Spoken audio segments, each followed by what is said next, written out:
कोटि तक भक्त के चलकर स्वयं भगवान आए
गुरुदेव। जय गुरुदेव, जय गुरुदेव, जय गुरुदेव, जय गुरुदेव, जय गुरुदेव, जय गुरुदेव, जय गुरुदेव, जय गुरुदेव, जय गुरुदेव, जय गुरुदेव, शांति से आप लोग खड़े रहे, पावन प्यारा नाम, शांति से खड़े रहे, कोई बोलेगा नहीं, चुपचाप शांति से खड़े रहिए। पावन प्यारा नाम।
प्रमोद सत्संग का समय हो गया,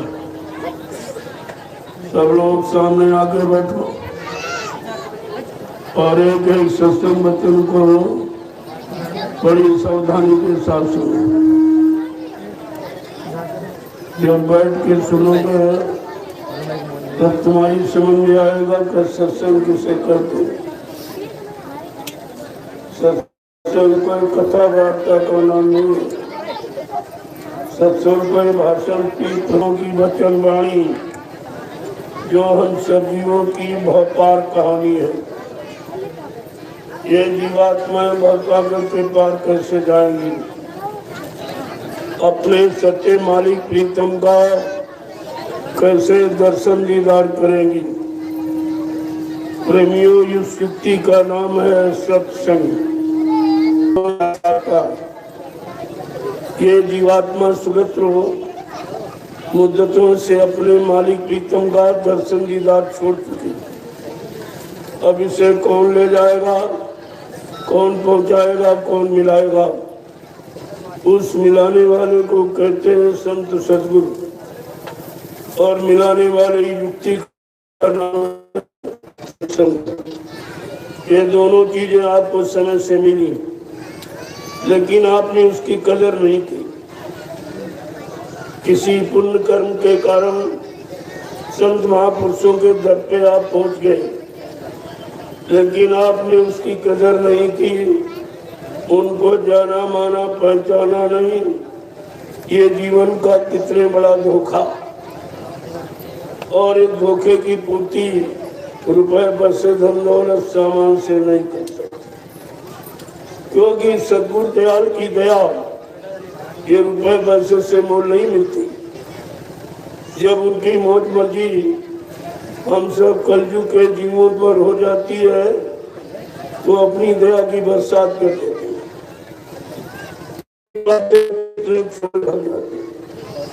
इसी को कहते हैं चटनी और कटनी। बहुत पहले एक इशारा किया गया था कि बच्चा एक दिन मेरी संगत बहुत बढ़ेगी, जैसे नदी में बाढ़ आती इस तरह मेरी संगत बढ़ेगी तो बच्चा छटनी होगी और कटनी होगी। इस पर जो लोग नहीं मान पाए, बच्चों को इशारों को नहीं समझ पाए, तो कुदरत चटनी भी करेगी।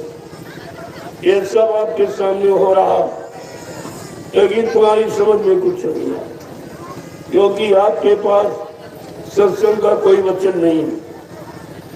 जो बाबा जी ने और 2012 तक आपको मथुरा में सुनाया, वो तो वचन आपके पास एक नहीं। अगर तुम्हारे पास गुरु के वचन होते तो तुम शंका संदेह भूल भ्रम से बच जाते। वचन बचने बचाने का काम करते, इसलिए आपसे कहा गया था कि बच्चा मेरे बच्चों को बहुत संभाल के रखना। जैसे लोग रुपए पैसे सोने चांदी हीरे जवाहरात को गांठ में बांध के रखते, ऐसे मेरे बच्चों को मजबूती से रखना। अगर कहीं तुमने मेरे बच्चों को भुला दिया तो मेरी दुआ दया के भंडार से तुम करोड़ों को पीछे चले जाओगे। आज तुम्हारे लिए वही हो गया, तुमने बच्चों को भुलाया। कितना भारी आपने अपना आध्यात्मिक नुकसान किया। एक तो यहाँ कोई इस तरह से तुम्हारा काम करने आया नहीं, और सद्गुरु दाता दयालु आए तो आपने उनको पहचान नहीं पाया कि गुरु किस काम के लिए आता और कौन सा काम करके जाता। जो काम करके जाएगा उसी का इतिहास बनेगा, और आपने तो कुछ समझा नहीं।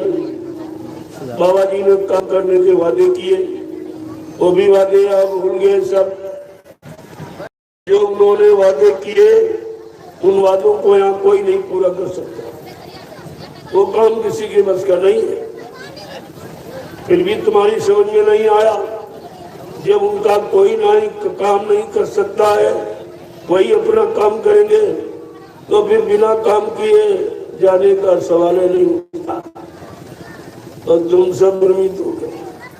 केवल 5 लोगों ने, जो मथुरा में 5 लोग रहते, उन्होंने ये झूठा प्रचार किया कि बाबा जी शरीर छोड़ के चले गए। इसलिए अगर ये कहेंगे कि बाबा जी मर गए तो मथुरा का राज्य हमको मिल जाएगा, केवल स्वार्थ रूप लालच। इनको ये मालूम नहीं है कि महापुरुष ऐसे जाते। अरे करने आए अपना काम करके जाएंगे। ऐसे अगर चले जाए तुमको कौन मानेगा, कौन संतों को मानेगा, कौन संतों पर विश्वास करेगा? ये सब बात आपको ध्यान में रखनी चाहिए। आप तो भूल गए सब। तो मैं आपसे पूछने आया हूँ और कुछ बताने नहीं आया। तो रुकिए, पहले आपसे पूछूंगा, आप बाल बच्चे परिवारदार हो, सत्य बोलना कि आप लोग मथुरा जाते थे तो गुरु का दर्शन करने जाते थे कि चेलों का? तुम्हारे घर से जोर से बोलिए। गुरु का। आप गुरु का दर्शन करने जाते थे कि चेलों का दर्शन करने जाते थे? आप गुरु की सुनने जाते थे कि चेलों की सुनने? उसकी मान रहे इस समय तुम गुरु भक्ति करने गए थे कि चेला भक्ति करने गए? और गुरु भक्ति बढ़ जाए सब चेला भक्ति। ये भवसागर से कौन पार करेगा? जबकि गोस्वामी महाराज ने रामचरितमानस लिखकर ही बताया, कलयुग के जीवो गुरु के बारे में कहीं भ्रमित मत हो जाना, मत करना। ये भवसागर। उन्होंने क्या लिखा कि गुरु बिन भाव ना कोई, अजो विरांति शंकर सम होई। कहते कोई इंसान ब्रह्मा विष्णु महादेव के समान धनवान बलवान बुद्धिमान कीर्तिमान क्यों न बन जाए, लेकिन ये भवसागर बगैर समय के सदगुरु पार नहीं जा सकता।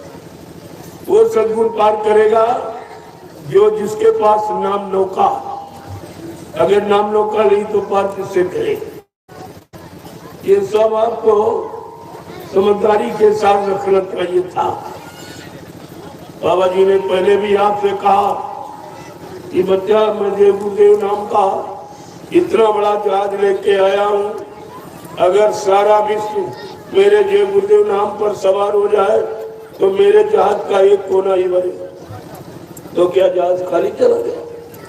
जो आप कहते हो बाबा जी चले गए तो क्या फिर प्रचार कराने का मतलब क्या हुआ?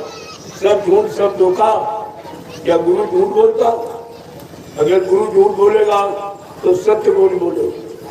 ये सब आपको विचार में रखना चाहिए। उन 5 लोगों ने केवल एक प्रचार किया, क्योंकि बाबा जय गुरुदेव जी महाराज जय गुरुदेव धर्म प्रचारक संस्था मथुरा भारत, ये ट्रस्ट है, ये ट्रस्ट के अध्यक्ष। इन लोगों ने सोचा जब तक अध्यक्ष रहेगा तब तक उनको अधिकार नहीं मिलेगा, इसलिए इन्होंने ये झूठा प्रचार। इनको ये नहीं मालूम है कि संस्था के 45 करोड़ मेंबर, 45 करोड़ इस संस्था के हकदार हैं, हिस्सेदार हैं, अधिकारी हैं। एक कैसे ले लेगा? एक के दिल दिमाग में नहीं रहा। इसी को प्रेमियों कहते विनाशकारी बुद्धि। जब जिनका विनाश होने को होता है उनकी बुद्धि विपरीत दिशा की तरफ काम करती है। तो इन्होंने तो प्रसाद तो कर दिया, लेकिन प्रमाण नहीं। आज तक कोई प्रमाण नहीं है कि बाबा जी मरने का कोई प्रमाण नहीं। आप लोग जो मथुरा गए होंगे, जब इन लोगों ने कहा बाबा जी ने शरीर छोड़ दिया, सब लोग उनका अंतिम दर्शन कर जाओ, और आप दर्शन करने भी गए। लेकिन सत्य बताना, क्या बाबा जी के शरीर को हिंदुस्तान के किसी प्रेमी ने मथुरा में खोल के देखा था? नहीं। सच बोलिए आप। नहीं। क्या मथुरा में बाबा जी के शरीर को किसी प्रेमी ने खोल के देखा? नहीं। या तुम्हें खोल के दिखाया गया? नहीं। तो फिर तो विश्वास कैसे? अगर कोई कह दे तुम्हारा पिता मर गया और लाश न दिखाई जाए, क्या बिना देखे आप विश्वास करोगे? बिना देखे तेरवी मनाओगे, बाल मुड़वाओगे? तो तुमने तो सब कुछ कर डाला, सब कुछ कर डाला, कुछ बाकी नहीं रखा। उन 5 लोगों ने कुछ नहीं किया, न किसी ने बाल मुड़वाया न देवी बनाई। तुम्हारा बाल मुड़वा के देवी मनवा के ये सिद्ध कर दिया कि बाबा जी ये तुमने सिद्ध किया है, ये अपराध तुम्हारे सिद्ध किया है। आपको जवाब नहीं पूछा दी और विश्व को सच्ची सुख शांति बाबा जी से मिलेगी और तुम कह रहे हो बाबा जी मर के चले गए, तो ये सुख शांति विश्व को कौन देगा? ये तो आपका प्रश्न है और ये भारत की जनता आपसे पूछे। तुम्हारा मुंह नोचलेगी, तुम्हें गांव की गली शहर की सड़कों पर तुम्हारा मुश्किल आएगा। वो समय आ रहा सबको सुनाया, लेकिन तुम्हें नहीं समझ पाए, तुम ही भूल गए, तुम ही भ्रमित हो गए, तुम्हें ही शंका पैदा हो गई, तो तुम दूसरों को क्या समझाओगे, क्या बताओगे? ये भारत की जनता कहेगी तू झूठा, तेरा गुरु भी झूठा, तुमने गुरु पर ये कलंक लगा दिया। अब ये सब कहेंगे गुरु झूठा, झूठ बोल के चले गए, झूठ बोलते रहे और कुछ नहीं कर पाए, क्योंकि बाबा जी ने कहा कि मैं कलयुग को भगाऊंगा और सतयुग को लाऊंगा, सबको न्याय सुरक्षा रोजी रोटी की व्यवस्था बना के दूंगा, सबको शाकाहारी बनाऊंगा, सबकी जीवात्मा को जगाऊंगा, परमात्मा से मिलाऊंगा। अगर बच्चा ये काम करके न दिखा दूं तो मुझे बाबा मत कहना। ये कितनी बड़ी बात है, ये कितनी सच्चाई गुरु की, और तुमने गुरु की सच्चाई को पानी में फेंक दिया, तुम्हारी समझ में कुछ नहीं आया। शंका का समाधान हो जाए, आगे का समय बहुत खराब। अभी आपने बीमारी नहीं देखी जो आगे आने वाली, ये तो बहुत छोटी सी थी जिसे आपने कोरोना कहा, जिसको बाबा जी ने इतने पहले बताया था, लेकिन लोगों ने विश्वास नहीं किया। अरे का महात्मा समय से कहा करते 6 नवंबर 1986, ये तारीख लिख लो, कोई नहीं बताया। कोई बने तो एक बीमारी आ रही, का नाम होगा कोरोना, या न करो तो बीमारी नहीं, अगर करोगे तो जरूर। कोरोना का मतलब ये कहा था तुम अंडे मत खाओ, अंडा मुर्गी का मासिक धर्म, कितनी गंदगी है। जब आपकी धर्मपत्नी मासिक होती है आप उसके छूते नहीं हो, इस पर कीटाणु है, ये अगर हमारे लग जाएंगे तरह तरह की बीमारी पैदा कर। इतना परहेज ऋषि मुनि महात्माओं ने आपको घर गृहस्थी परिवार में सिखाया था, लेकिन आप सब भूल गए और आप अपने ऊपर बीमारियों का बोझ लिया। अब ऐसी ऐसी बीमारी आ रही, ये अंडा सबसे गंदी गंदगी मुर्गी का मासिक धर्म, इसके खाने से मन खराब होगा, चित्त खराब होगा, बुद्धि खराब होगी, खराब होगी, इससे समाज की परिवार की व्यवस्था बिगड़ जाएगा। ये व्यवस्था बिगाड़ने का काम क्योंकि अपने धार्मिक देश का ये नियम है, ऐसा खाओ अन्न वैसा बने तन मन, जैसा पीवो पानी वैसी हो बेबानी। ये धार्मिक देश के लिए नियम कानून बना, जैसा आहार माने भोजन, जैसा आहार करोगे वैसे आपके विचार बनेंगे, जैसे विचार बनेंगे वैसी आपकी बुद्धि निर्णय लेगी, और जैसा बुद्धि निर्णय लेगी वैसे आप कर्म करोगे, और जैसे कर्म करोगे वैसा फल मिलेगा। ये बिल्कुल सिद्धांत अटूट है, इसे कोई तोड़ नहीं सकता। पहली बात तो अलग, कीड़े मकोड़ों का अलग और आदमी इंसान का भोजन सबसे अलग बनाया, क्योंकि 4 खान 84 लाख ये शरीर जिसमें योनिया है, इनमें मानव योनि सर्वश्रेष्ठ मानी जाती। परमात्मा ने जब मानव शरीर बनाया बहुत सोच समझ कर, और इसके लिए स्पेशल भोजन बनाया, प्राण ईंधन ऊर्जा अलग बनाई। क्या आपके लिए बनाया? सीजनल अनाज, सीजनल दालें, सीजनल सब्जियां, फल फूल मेवे, दूध मक्खन मलाई घी, इसको कहते हैं शुद्ध आहार, शुद्ध आहार शुद्ध भोजन, इसी को कहते हैं शुद्ध इंसानी खुराक, इसी को कहते हैं।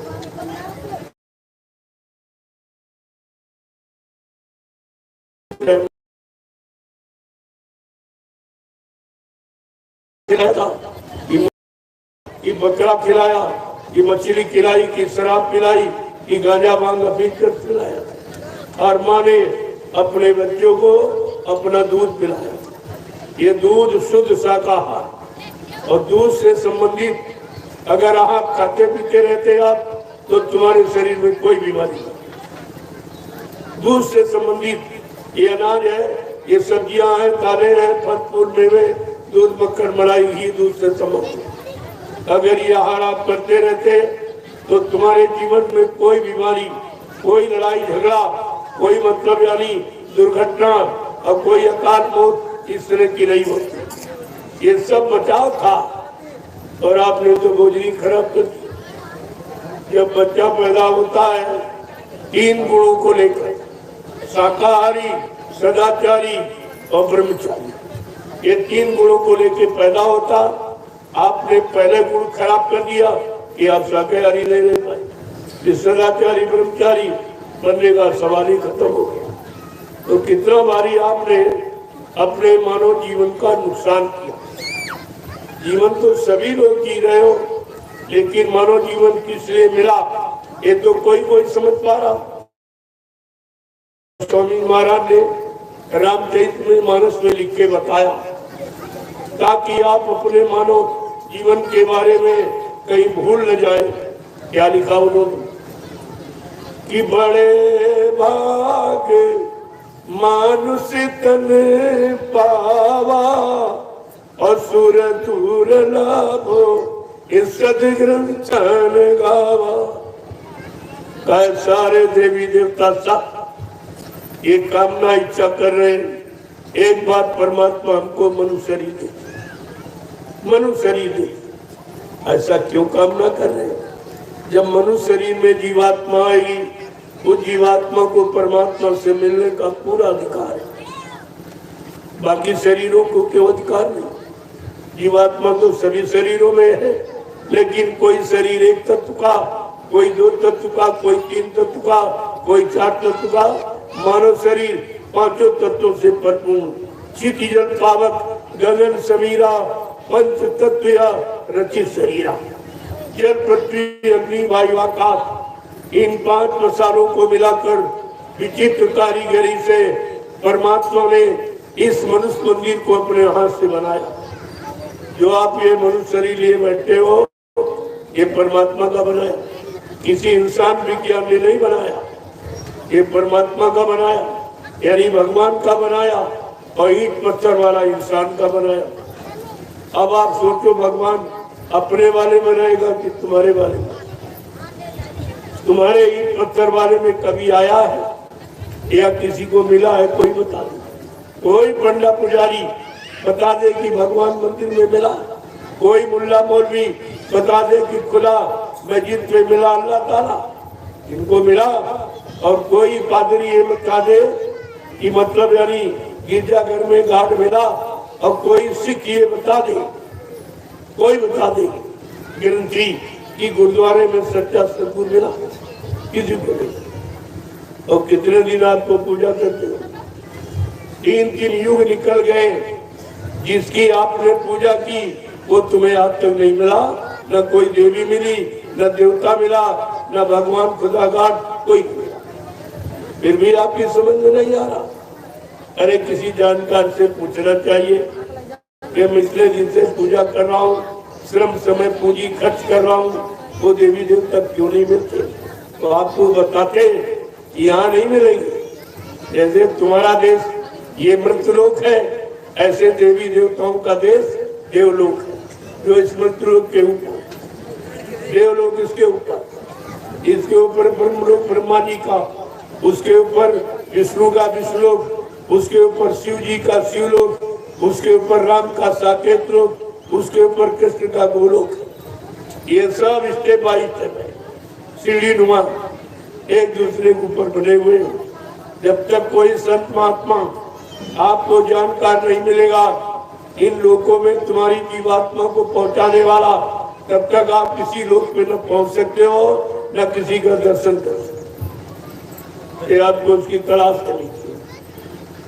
तभी संत महापुरुषों ने कहा, अगर तुम्हें देवी देवताओं को देखना है, उनका दर्शन करना है, उनको पाना है, उनसे कुछ पूछना है, कुछ आशीर्वाद वरदान लेना है, तो आप गुरु कोई खोज करो भाई, बिन गुरु राह कोई नहीं पाई।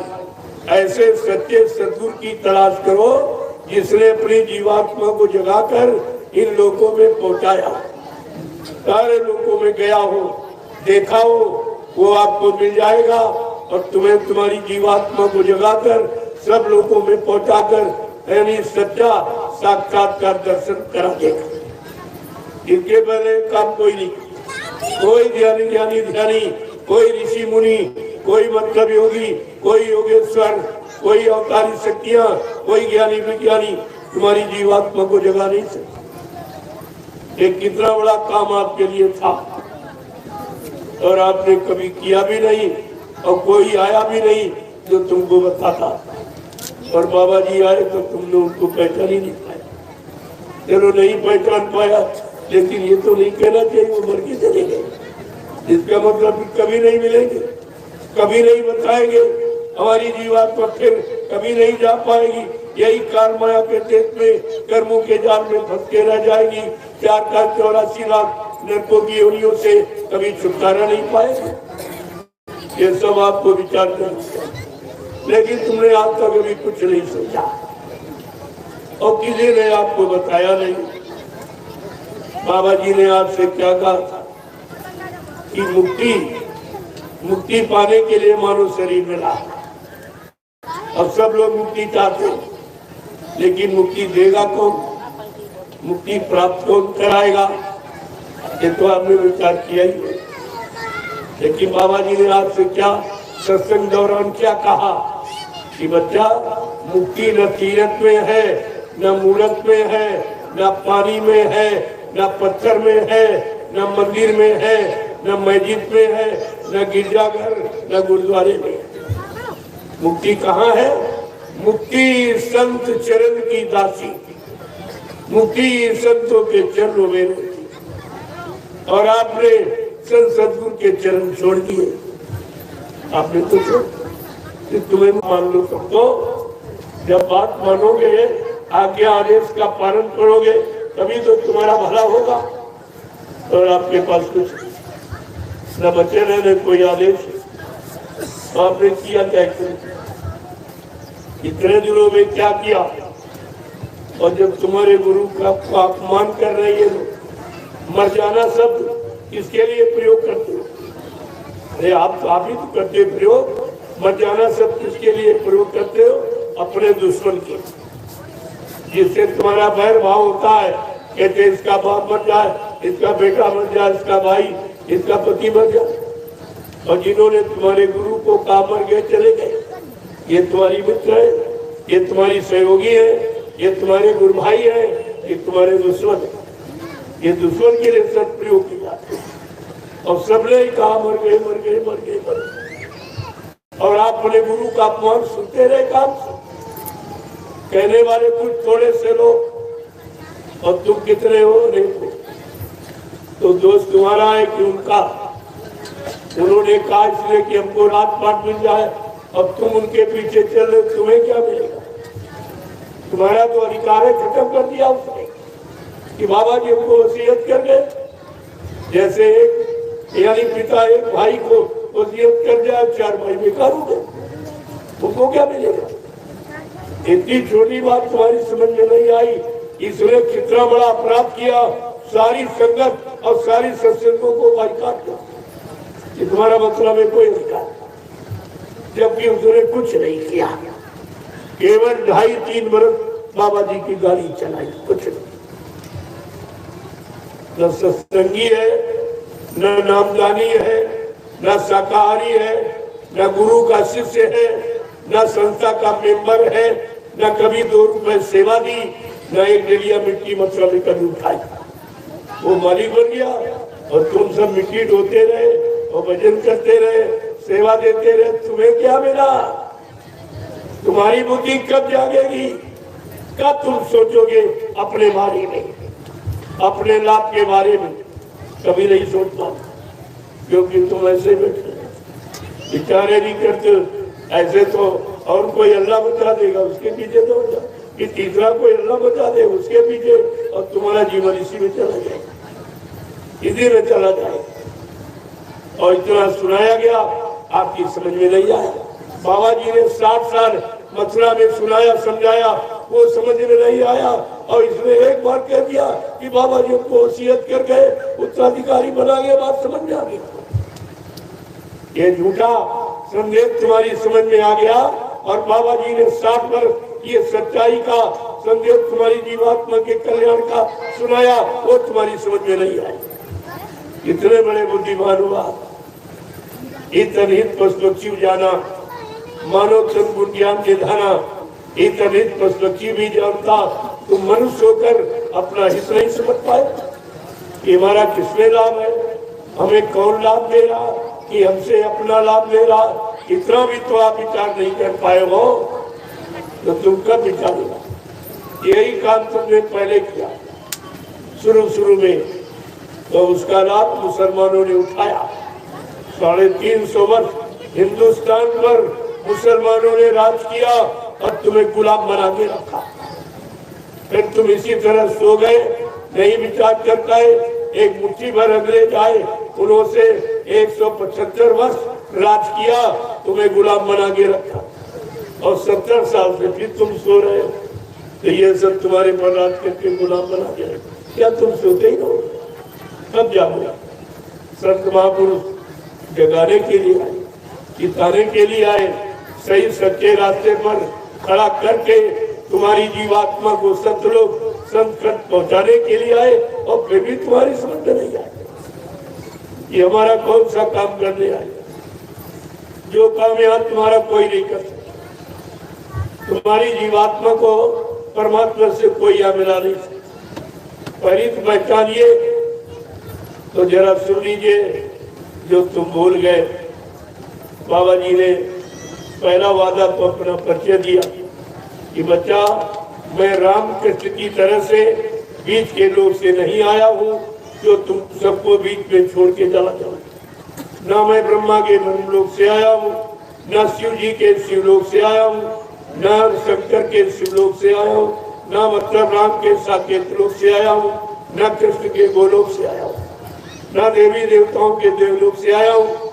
मैं आया हूँ सतलोक सतखंड अनामी धाम, जहाँ की ये सारी सुरतें रूहे जीवात्माएं जो आज ये लोक मंडल में मनुष्य शरीर में बैठे, मैं इनके वास्ते इनको जगाने के लिए, जगाकर इनको घर पहुंचाने के लिए आया। फिर भी आपकी समझ में नहीं आया। दूसरा का हो सकता कलयुग का जीव है, अल्पायु अल्पज्ञ है, मेरे एक वचन को न समझ पाया हो, तो बाबा जी ने दूसरा वादा क्या कहा? भाव सागर भरमो नहीं, ये प्रताप हमार, निश्चय करके मान ले तो तुरंत उतारू पार। केवल मान ले, कुछ नहीं करना, और तुम मान भी नहीं पाए। केवल मान ले, जान ले, पहचान ले, विश्वास करने भोगों की निद्रा आपकी समझ में नहीं कुछ। और स्पष्ट कहा, तुम भवसागर में तुम्हारे लिए कोई दूसरा नहीं आएगा, दूसरे नाम का कोई इस तरह बेड़ा जहाज भी नहीं लगाएगा, और ये भी वादा नहीं करेगा कि तुम इस पर बैठ जाओ, मैं तुम्हारे घर पहुंचा दूंगा। ये वादा कोई नहीं। इससे सरल और क्या हो सकता? क्योंकि कलयुग में भजन नहीं हो, क्यों तामस में भजन नहीं हुई। कलयुग में तामसी आहार है और तामसी विचार, तामसी क्रियाकलाप कर्म है, इसलिए कलयुग का भी भजन है। इतनी सहूलियत की आपने। पहले भी बाबा जी ने कहा, अगर हमारे भक्तों को कोई परेशानी देखूंगा तो मैं सरल करूं। इससे सरल और क्या?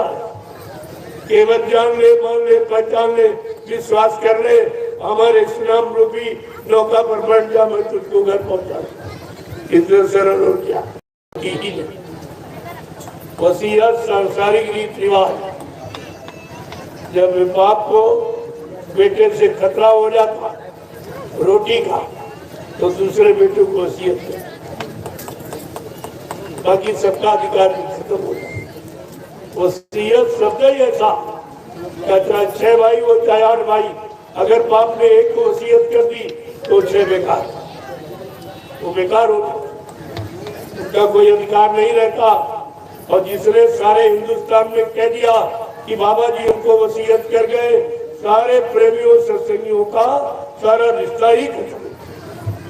अब आपको बच्चों में पाने का कोई अधिकार नहीं, फिर भी सो रहे हो, सो ही नहीं, उसी के पीछे दौड़ रहे, सब उसी का झोला पकड़े घूम रहे। इनको ये भी नहीं मालूम है उसने कितनी बात कह दी, सारे सत्संगियों का अपमान कर दिया।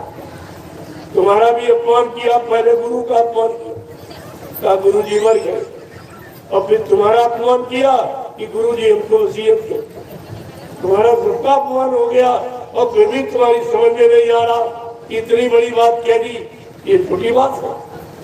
जो 45 करोड़ चेला हो तुम सब, जय गुरुदेव धर्म प्रचारक संस्था मथुरा भारत जो ट्रस्ट बना, उस ट्रस्ट के आप मेंबर हो, नामदानी सदस्यता प्रमाण पत्र तुम्हारे सबके पास, तुम सब मेंबर। एक कैसे बन गया एक अधिकार, और जो कह रहा वो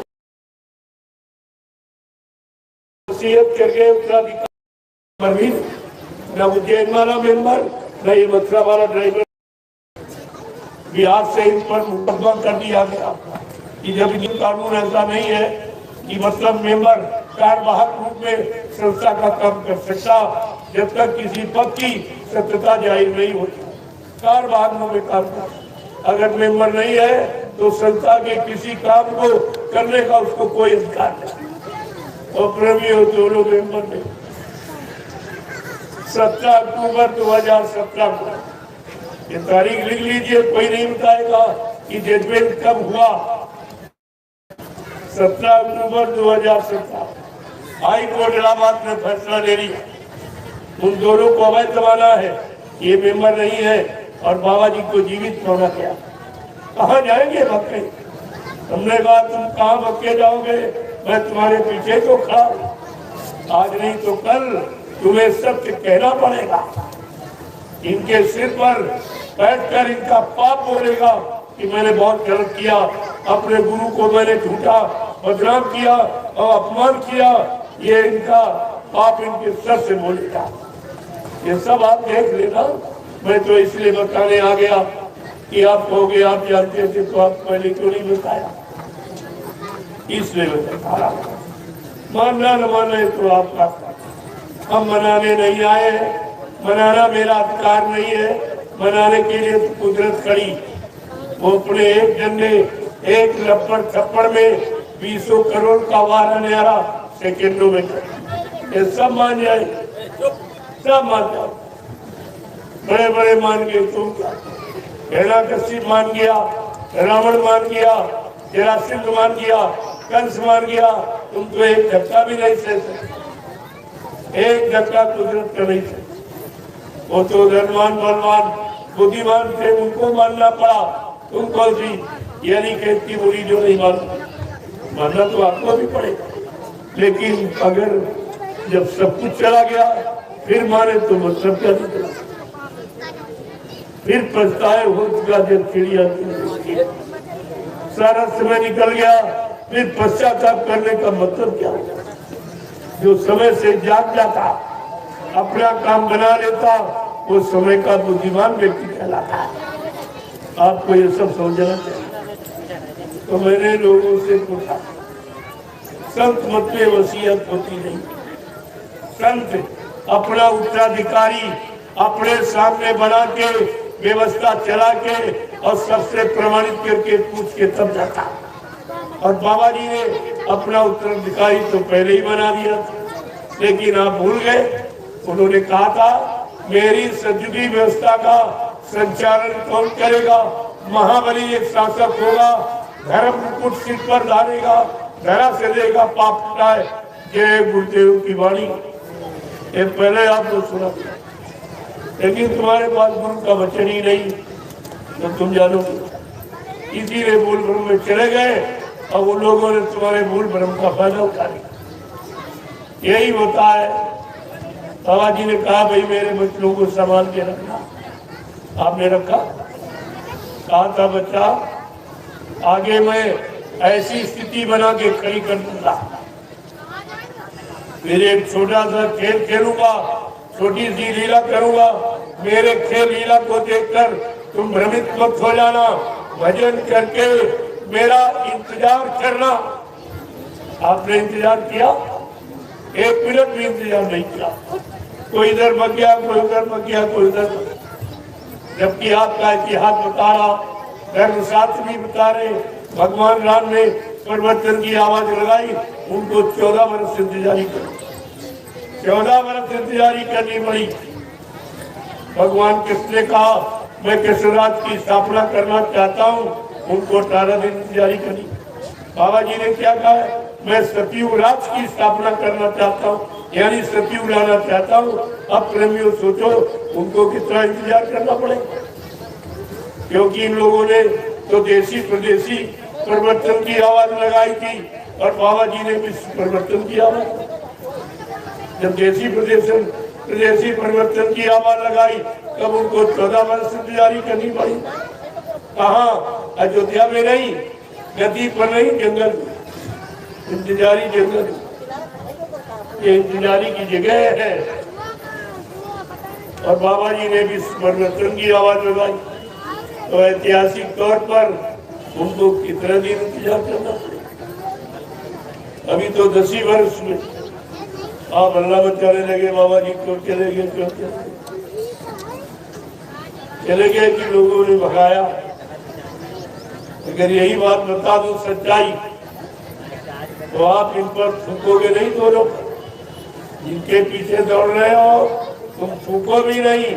इन्होंने जो व्यवहार आश्रम में बाबा के साथ किया, लेकिन मैं इस समय अभी कहना नहीं चाहता हूँ। जब धीरे धीरे तुम्हारे अंदर गुरु की इच्छा होगी, सत्संग की भूख प्यास पड़ेगी, जानने की इच्छा होगी, तो सब बता दूंगा। अभी तो मैं केवल कुछ इशारा करने आया हूँ और आपसे पूछने आया, इसके अलावा। लेकिन धीरे धीरे धीरे आप देखते जाइए, सब तुम्हारे सामने राजपुर के खास। उसको मैं आपसे ही खुलवा रहा हूँ। जब इन लोगों ने आपको मथुरा बुलाया था तो आप लोग गए थे मथुरा, आपने तो देखा नहीं और इन लोगों ने आपको दिखाया भी नहीं। इन्होंने 7 मई को से ये नाटक शुरू किया। 7 मई को मथुरा में बाबा जी से कहा कि आपको बीमारी है, आपको अस्पताल में भर्ती होने की जरूरत है। क्यों? इसके पहले इन्होंने आजमाया था। शायद आप लोगों को मालूम होगा, मथुरा आप जाते रहे हो, देखा होगा मंदिर के परिसर में एक चार्ट लगाया गया। उस चार्ट में जहर की पुड़िया चिपकाई। बाबा जी से पूछा गया स्वामी ये कहाँ से आया? कहा बच्चा सब मेरे शरीर से निकला। ये किसने दिया? कहा सभी ने लोगों। ये फिर भी मूर्ख नहीं समझ पाए कि जहर जिसका कुछ नहीं कर पाया।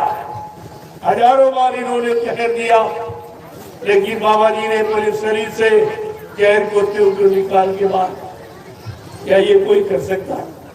जहर सूंघ लो तो आदमी मर जाता, तो क्या आदमी ये इंसान है कि भगवान का भगवान जिसका जहर भी कुछ नहीं कर पाया। ये सबको दिखा दिया और फिर भी लोगों की समझ में नहीं आया ये कौन है, क्या है, इसलिए आए। जब ये लोग ये काम नहीं कर पाए, जहर से बाबा जी को नहीं मार पाए, तो वेदांता में 1 करोड़ का सौदा किया। बाबा जी का 1 करोड़ का सौदा वेदांता में डॉक्टरों से किया कि तुम जहर का इंजेक्शन लगा के बाबा जी को मार देना। कई विदेशी डॉक्टर वहाँ आते हैं, वो अपने देश हेलीकॉप्टर से ले जाके वहाँ मरवा के फेंकवाते। ये इनका काम। इनको गुरु भक्त कहोगे, गुरु प्रेम तुमको भी रोना बताना पड़ेगा, तुम इन पर थूकोगे नहीं, तुम्हारा थूक भी महंगा हो जाएगा। और ये वहां ले गए काले शीशे की गाड़ी। जब मैदान तक पहुंचे, गाड़ी खोली तो बाबा जी गए, इनको मिली, हम ध्यान हो गए। अरे महापुरुष क्या नहीं कर सकता, कौन सी लीला नहीं कर सकता, लेकिन मूर्खों की समझ में नहीं आया। इन स्वार्थी लोभी लातियों की के बस की बात नहीं समझना महापुरुषों को। अब गायब हो गए तो चिंता में आ गए कि हम तो बीमार बना के ले आए, अब संगत पूछेगी तो जवाब क्या देंगे। ये नहीं कह पाए, वो महापुरुष से अंतर ध्यान हो गए, तुम्हें कौन फांसी दे देता, लेकिन ये नहीं कहा, छिपाने के चक्कर में पड़ किसी तरह ये इनका ये राज रहस्य हम छिपा दे। क्या किया इन्होंने, 6 लाख रुपए में बाबा जी का पुतला बनवाया गया। मैं वही पुतला लेके मथुरा को दिखाया नहीं, अगर शरीर होता तो दिखा देते, पुतला दिखाया सब जान जाएंगे। मथुरा में आए, उस पुतले को कमरे में बंद करके ताला डाला। क्या ऐसा कभी किया जाए? क्या आपने कभी ऐसा देखा कि कोई आदमी मर जाए, उसके कमरे में ताला लगा बंद किया जाए? अगर ऐसा कोई करे तो ये पुलिस प्रशासन उसको उठा के तुम जेल में बंद कर दी, कहेगी तुमने जहर दे के मारा या फांसी लगा के, तभी तुम लाश को छिपा रहे हो। छिपाने का प्रेमियों कारण क्या?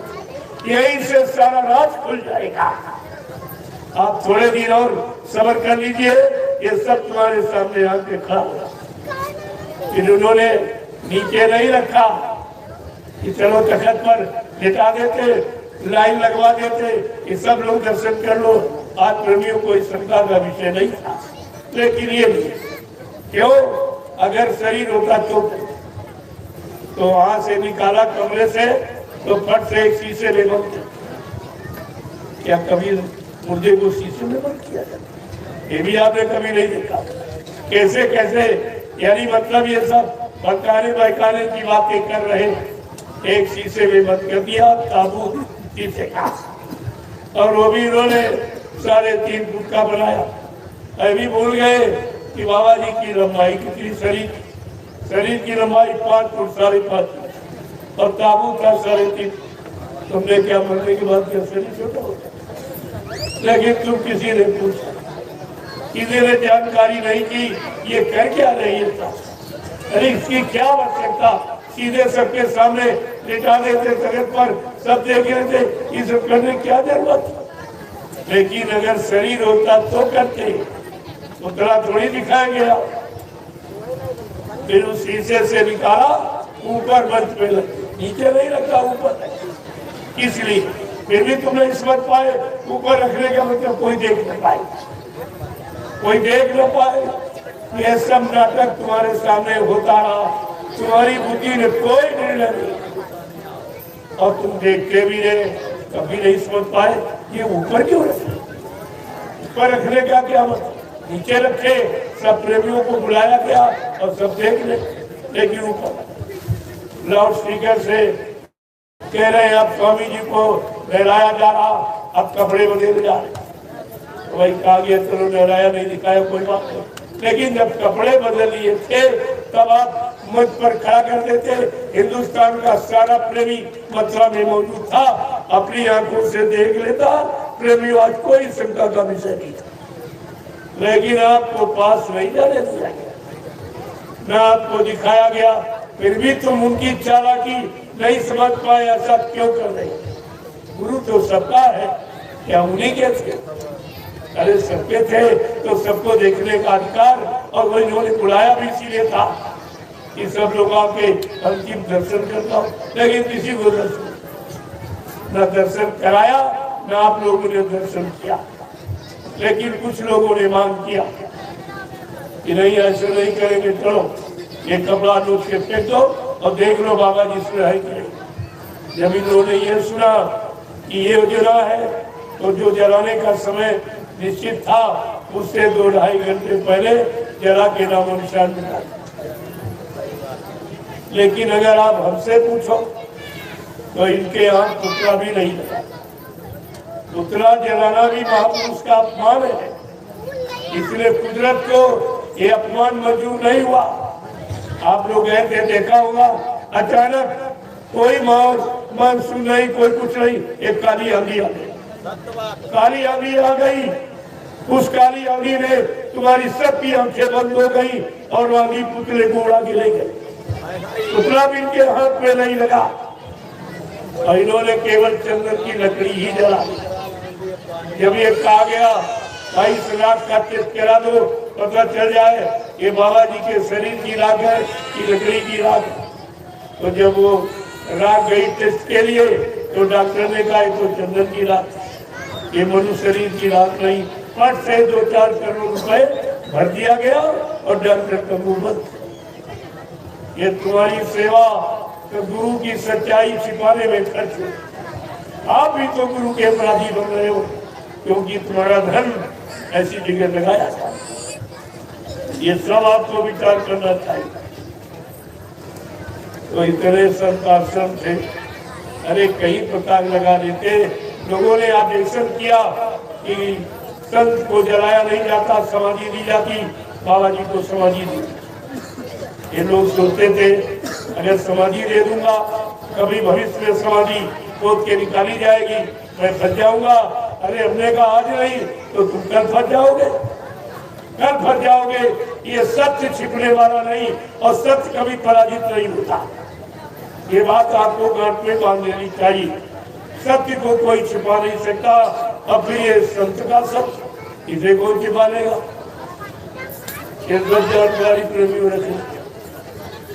मैंने इसे पूछा, आप ये बताइए कि बाबा जी मथुरा में रहते, आश्रम मथुरा में है, जमीन मथुरा में है, मंदिर मथुरा में है, तो क्या बाबा जी वसीयत करने इटावा गए? क्या मथुरा में कोर्ट नहीं था? ये सब पूछा जाएगा आपसे।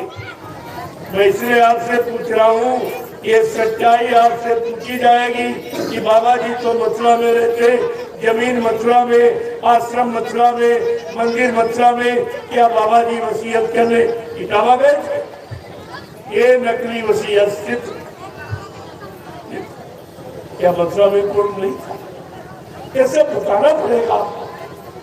ये ऐसे नहीं, 7 साल जिसने आपको सुनाया वो सब आपको आपसे पूछा कि बाबा जी ने क्या क्या कहा, तुम्हें कितना याद रहा, तुमने बाबा जी को कितना माना, कितना अपने गुरु पर तुमने विश्वास किया, कितनी श्रद्धा, सेवा, प्रेम भाव आपने रखा, ये सब तुम्हारा देखा जाए।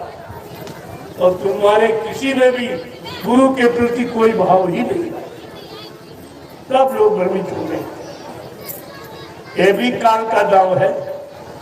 बाबा जी ने क्या आपसे कहा था कि बच्चा, काल ने कुछ जीवों को मेरे सत्संग में भेज दिया, अब तुम्हारे बीच में बैठे बड़ा होशियार रहना, वो तुमको वचन सुनने नहीं देगा, वचनों को याद नहीं रखने देगा, गुरु पर विश्वास नहीं करने देगा, नाम की कमाई नहीं करने देगा।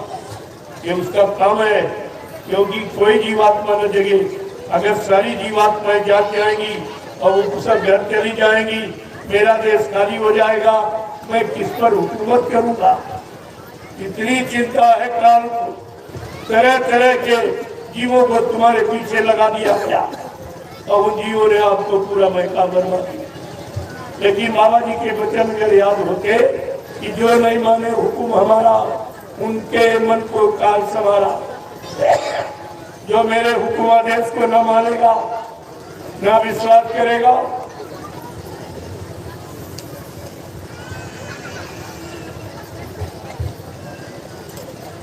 का बच्चा वो काल के जीव, न मेरे बच्चों को मानेगा, न मेरे हुकुम आदेश का पालन करेगा, न हम पर विश्वास करेगा, अपना आदेश चलाएगा अपने स्वार्थ लोभ लालच के लिए। ये काल के जीव है, इनसे बहुत होशियार रहना। फिर भी आप नहीं समझ पाए और आपके साथ धोखा हो गया। अगर बच्चों को संभाल के रखा होता तो तुरंत आप जवाब दे। बाबा जी ने क्या कहा, जरा सुन लीजिए तो आपकी बुद्धि ठीक हो जाए। क्या कहा, मैं परिवर्तन करने आया हूँ, परिवर्तन करके ही जाऊंगा। कोई माई का लाल हमें इस परिवर्तन से ही न रोक सकता है, न मेरा काम कोई कर सकता है। ये बात तुम्हारी समझ में नहीं गुरु की? इतना बड़ा चैलेंज कर रहे, मेरा एक काम कज्जू भगाने का, सज्जू लाने का कोई कर भी नहीं सकता और हमको कोई रोक भी नहीं सकता। ये कितनी बड़ी बात, कितना बड़ा चैलेंज है, लेकिन तुम्हारी समझ में कुछ नहीं आया। कहा था बच्चा, मैं कलयुग का इतिहास बनाने आया हूँ। ऐसा इतिहास बनाऊंगा जो भूते न भविष्य के सतयुग से द्वापर के लोग अपने अपने युग का इतिहास पढ़ना भूल जाएंगे। मैं इसी भारत भूमि पर ऐसा चमत्कार करके दिखाऊंगा जिसको हिंदुस्तानी नहीं सारा विश्व नमस्कार करेगा। इतनी बड़ी बात है जिसकी व्यवस्था भूमिका के आगे एक दिन सारा विश्व नतमस्तक हो जाएगा। ये छोटी बात, ये छोटी बात है, छोटी व्यवस्था है, लेकिन जब गुरु का वचन आपने नहीं रखा तो भूल गया, समझी नहीं। जब नाम दान दिया तब भी आपसे वादा किया कि बच्चा मैं अजर अमर देश से आया, मैं मरने वाले देश से नहीं अजर अमर देश से आया। और जब तक अपनी जीवात्माओं को अजर अमर देश नहीं पहुंचा दूंगा मैं चैन से बैठने वाला नहीं। जब तक मेरा एक भी जीव यहाँ रहेगा मैं बराबर मौजूद रहूंगा। जब मेरे जगह सारे जीव चले जाएंगे मैं पीछे से जाऊंगा। क्या प्रेमियों, आपकी जीवात्मा जाके क्या परमात्मा से मिल गई? जो आप कहते हो मिलाने वाले चला गया, फिर तुम्हारी जीवात्मा को जगाएगा कौन? परमात्मा से कौन मिलाएगा? ऐसा कोई भूमंडल में है? ये भी तो विचार आपको करना चाहिए। कुछ नहीं, तुम्हारी समझ कुछ। ये काल ने पूरा गांव पूरा चला दिया और दयाल से तुमको सब तरह से रखा, सब तरह आपको दयाल से हटा दिया। अब आपकी समझ में कुछ नहीं आ रहा, क्या करूं क्या ना करूं, क्या करूं क्या ना। इसी चक्कर में से जीवन आपका जा रहा, तो मानव जीवन फिर तो आपको मिलेगा नहीं। करूँ सोचते हो आपकी बात मिल गया फिर मिल जाएगा। अब ने पहले लिख के बता दिया कि कमाऊं के कारी करुणा नरी देही और देतई से बिरहे तू सरेही। कभी कभी कृपा निधान, कृपा दया मेहरबानी करके ये मानव अनमोल मंदिर हमें आपको दे, इसलिए कि जाओ अपनी बार किसी संत महात्मा की तलाश करके अपने घर का रास्ता पूछ के फिर तू अपनी घर की घर चली जा, फिर यहाँ तू कभी नहीं आए। तो तेरा जन्म होगा छुटकारा। इतने बड़े काम के लिए मानव जीवन मिला और आपने सब व्यर्थ में गवा दिया। तो थोड़ा बहुत बचा, गई बहुत रही थोड़ी, वो भी जाने वाली। किसी का 50, किसी का 60, किसी का 70। कलयुग में 100 वर्ष का जीवन है, वो भी अच्छा सच्चा खान पान, अच्छी संगसोबत, अच्छे कर्म करोगे तो। बुरे खान पान, बुरी संगसोबत, बुरे कर्मों में फंस गए तो 50 में ही फिर खत्म हो जाएंगे। वो तो अच्छा जब कर्म करोगे तब 100 वर्ष। अब कितना बचा? इस शरीर में रहने का समय कितना बचा? परिवार में फंसने का, भोगों में रहने का अब कितना से जीवन आप करेंगे? अरे अब भी संकल्प ले लो, कि अब लो नसानी अब न नसाई। जो समय खराब निकल गया, जो सांसों की पूंजी नष्ट हो गई, लेकिन शेष जीवन गुरु की शरण में बिताऊंगा, नाम परमात्मा प्रभु के नाम की कमाई में लगाऊंगा। अगर ये संकल्प ले लो तो आपका थोड़े में भी काम हो सकता है, क्योंकि सतगुरु आप पर मेहरबान, इसलिए आपका हो जाएगा। और अगर आपकी चूक है तो भी 84 लाख फिर आपका निकलना बड़ा मुश्किल। पता नहीं ऐसे गुरु आए नाम ऐसी दया करे न करे, इतनी छूट दे न दे, कोई जरूरी थोड़ी है। इसलिए बाबा जी ने क्या आपसे कहा था, संतों ने तो 4 जन्म का वादा किया। 1 जन्म गुरु भक्ति, जन्म दूसरे नाम, जन्म तीसरे मुक्ति पर, चौथे में निधान। 4 जन्मों में कहा, लेकिन बाबा जी ने क्या कहा, अगर तुम मेरा विश्वास कर लो और इस नाम रूपी नौका पर बैठ जाओ तो तुमको एक ही जन्म में तो दूंगा। ये कितना बड़ा वादा आपके साथ। लेकिन जब करनी करोगे तब तो काम बनेगा, ऐसे थोड़ी बन जाएगी। तो करनी तो आप जानते नहीं हो कि मानव जीवन की असली करनी क्या, केवल 6 कर्म आप जानते हो।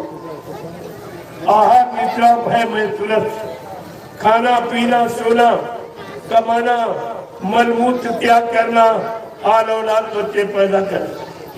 ये 6 कर्म तो तुम करिए, सभी करते हो। ये जानवर भी बच्चे भी करते, तुम्हारे में पशुओं में कोई अंतर नहीं। 6 कर्म तो सभी करते, लेकिन मानव जीवन सत्कर्म है, जीवात्मा जगे और परमात्मा से। ये सब इस कर्म के लिए आपको परमात्मा ने ये मानव तन दिया। ये काम कितने लोग कर रहे हैं? अरे अरबों खरबों की आबादी है, लेकिन कितने लोग ये कर्म कर रहे हैं? जिसके मानव शरीर मिला ये कर्म कोई नहीं। सब खाना कमाना, बाल बच्चे पैदा, इसके अलावा कोई, इसके अलावा मानव शरीर का अर्थ ही नहीं जानते। अरे अगर तुमसे कमाई कराना होता तो परमात्मा के बाद ऐसे शरीर जो रात दिन कमाते, बैल है, घोड़ा है, खच्चर है, गधा, ये रात दिन कमाता है। इसी में आपको जन्म दे देता और एक कमाने की इच्छा पूरी करता। अगर आपसे केवल बाल बच्चे पैदा कराने होते तो परमात्मा के पास मेरी 2 ऐसे शरीर है, एक कुत्ते का, एक सुअर का, जो एक बार में 5-5, 7-7 बच्चे पैदा करता है। उसी में आपको जन्म दे देता और भोगों की प्यास को बुझा देता। लेकिन ये मनुष्य मंदिर आपको कभी नहीं दिया। ये किस लिए दिया? यही जानकारी आपको करनी चाहिए। सत्संग यही जानकारी कराता है कि तुम्हारा साथ संग तुम्हारा सच्चाई के साथ होना चाहिए, सच्चे काम के साथ होना चाहिए, सच्चे जीवन के साथ होना चाहिए। लेकिन जब समझ पाओगे तब तो, जब बाबा जी ने 7 साल मथुरा में समझाया तब तो तुम्हारी समझ में कुछ नहीं आया, एक भी बात नहीं समझ पाया और सब उल्टा। तो ये तो क्या है? यही तो दुर्भाग्य है। आपने अपने भाग्य पर पत्थर गिरा दिया तो इसके लिए कोई क्या? महात्मा तो सब तरफ से तुम्हारी मदद करना चाहता है। वो इसीलिए आए हैं, इसीलिए आए, उनका दूसरा कोई काम। संतों का आगमन केवल भारत भूमि पर मानव सुधार के, जीवात्माओं के उद्धार के लिए और मानव सुधार के तो काम। तो में से आपने कोई काम नहीं करा। तब कहा कि पहले इनका सुधार, पहले इनका खान पान शुद्ध कर, तब इनके विचार शुद्ध होंगे। जब विचार शुद्ध होंगे तो कर्म ठीक होंगे, जब कर्म अच्छे होंगे तो व्यवस्था अच्छी होगी। तब आपको ये शाकाहार का प्रचार करा। बाबा जी ने 18 वर्ष तक प्रचार करा, लेकिन लोगों ने नहीं। जब कुदरत को नाराज देखा, कुदरत की नाराजगी केवल संत महापुरुषों को मालूम, किसी को नहीं। उन्होंने देखा कुदरत नाराज तो कहा दुनिया से कि मैं तुम्हारे लिए कुदरत से प्रार्थना कर रहा हूं। मैंने कहा अभी थोड़ा रुक जाओ, मैं अपने बच्चों को हिंदुस्तान में शाकाहार का प्रचार करने भेजा देता हूँ। जब लोग मेरे शाकाहार प्रचार को न सुने, न माने, न अपनाए, फिर तुम्हारी इच्छा मेरा वो कर। और जब लोग नहीं माने, बल्कि सरकार भी सहयोगी हो गई, उसने परमिट लाइसेंस बनाने शुरू कर दिया। चाहे जितने मुर्गे काटो, बकरे काटो, मछली काटो, अंडे फोड़ो, घर पात, मासूम बच्चा, नस्बंदी, यानी सब चाहे जितना करो और उस पर पूरी छूट कर। ये कितना बड़ा अपराध है। अब राज्य का और राजा का क्या होगा, इस पर विचार करना चाहिए। ये सतयुग में हिरण्यकशिप राजा था, क्यों मारा गया? जब धर्म से अलग हो गया, अच्छी सच्ची बात से अलग, भगवान परमात्मा से अलग, कब मारा गया? त्रेता में रावण राजा क्यों मारा गया? जब धर्म को भूल गया और यानी मतलब अंदर में माँ बहन बेटी बहू की फर्क पहचान जब समाप्त हो गई, तब मारा गया। कंस राजा क्यों मारा गया? उसी भी धर्म से देखो नारी का अपमान। त्रेता में सीता का अपहरण, नारी का अपमान, विनाश बन गया।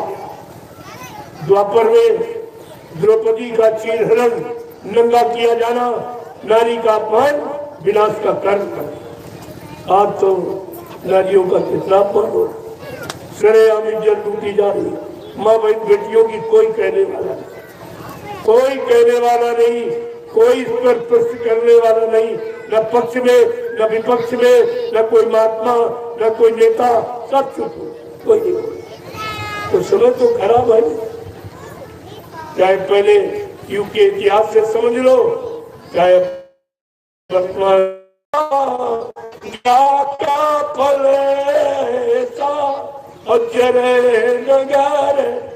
अनाथ कर जैसा कलयुग में साधु संत महात्माओं की आज्ञा का उल्लंघन जो परिवार समाज देश राष्ट्र मुल्क जातियां करेगी, वो जल के रात हो जाएगी। ये पढ़ के देखिए उत्तरकांड, तुम्हारे सारे प्रश्नों का उत्तर मिल जाएगा, तुम्हारे जीवन की सारी समस्याओं का समाधान हो जाएगा।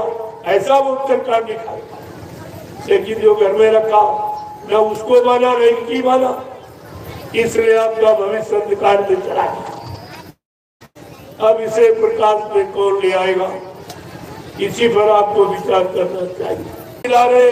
अगर तुमने महात्माओं की बात न मानी, उन पर न विश्वास किया, तो पीछे कुदरत खड़ी है, अपने एक डंडे लपड़ थप्पड़ में 20 करोड़ का वारा न्यारा सेकेंडों में करते, सेकेंडों। और जितना ही काले नीले पीले हरे लाल झंडे लिए घूम रहे, ये सब अपने झंडों को फेंककर अगर तुम्हारे जेल गुर्दे प्रभु नाम के झंडे के नीचे अगर ना आ जाए, तो इस बाबा को बाबा मत कहना। इस बात को आप गर्व में मानते, क्या जो कहा जाएगा, जो होने वाला, और जो यानी होने से बच जाओ, वो भी बताया जाए। दोनों चीजों की जानकारी, जो हिंदुस्तान में कहीं चले जाओ, ये आपको कोई नहीं बताए। ये बचाओ नीत किसी के पास, बचाओ नीत किसी के पास नहीं, ये आपको ध्यान दो। जब एक छोटी सी बीमारी कोरोना आई, तो किसी ने बताया आपको? जिनको तुमने चंदा नोट वोट दिया, महंगाई भरी और आप टैक्स भरे, जीएसटी भरी, क्या कोई नेता आया तुम्हारे गांव में तुमसे कहने के लिए मैं तुम्हें बीमारी से बचा लूंगा, मैं तुम्हारी रक्षा करूंगा, तुम्हारी हिफाजत करूंगा? न कोई नेता आया। और जिनको धोती रोटी लंगोटी दान दक्षिणा रुपया पैसा देते हो, न कोई महात्मा आया। इन दोनों ने हाथ ऊपर कर दिए, कहते हमारी बस की बात। इन्होंने तो बिल्कुल साफ इनकार कर दिया कि मेरे बस की बात नहीं। अब आप कहाँ जाओगे? इस पर आपको विचार करना, आप तुम कहाँ जाओगे? जब कोरोना काल में कोई नहीं आया और करोड़ों दुनिया से चले गए एक झटके में, न दवा काम कर पाई, न डॉक्टर में यकीन, न कोई प्रधानमंत्री मुख्यमंत्री, किसी ने इस काम में रक्षा नहीं की। ये काम किसी के बस का नहीं है। कुदरत की नाराजगी केवल संत महात्मा फकीर उसे मना सकते, और कोई नहीं मना सकता। लेकिन ये संतों की बात मानेंगे, ये अपनी तौहीनी समझते। पहले के राजा महाराजा अपनी गद्दी पर एक राजनीति का जानकार गुरु, एक धर्मनीति का जानकार गुरु, भगवान राम का इतिहास कह रहा, उन्होंने राजनीति चलाने के लिए, धर्मनीति चलाने के लिए दो गुरु रखे, गुरु वशिष्ठ और गुरु विश्वामित्र। दो गुरु रखे। गद्दी पर गुरुओं को बैठाया।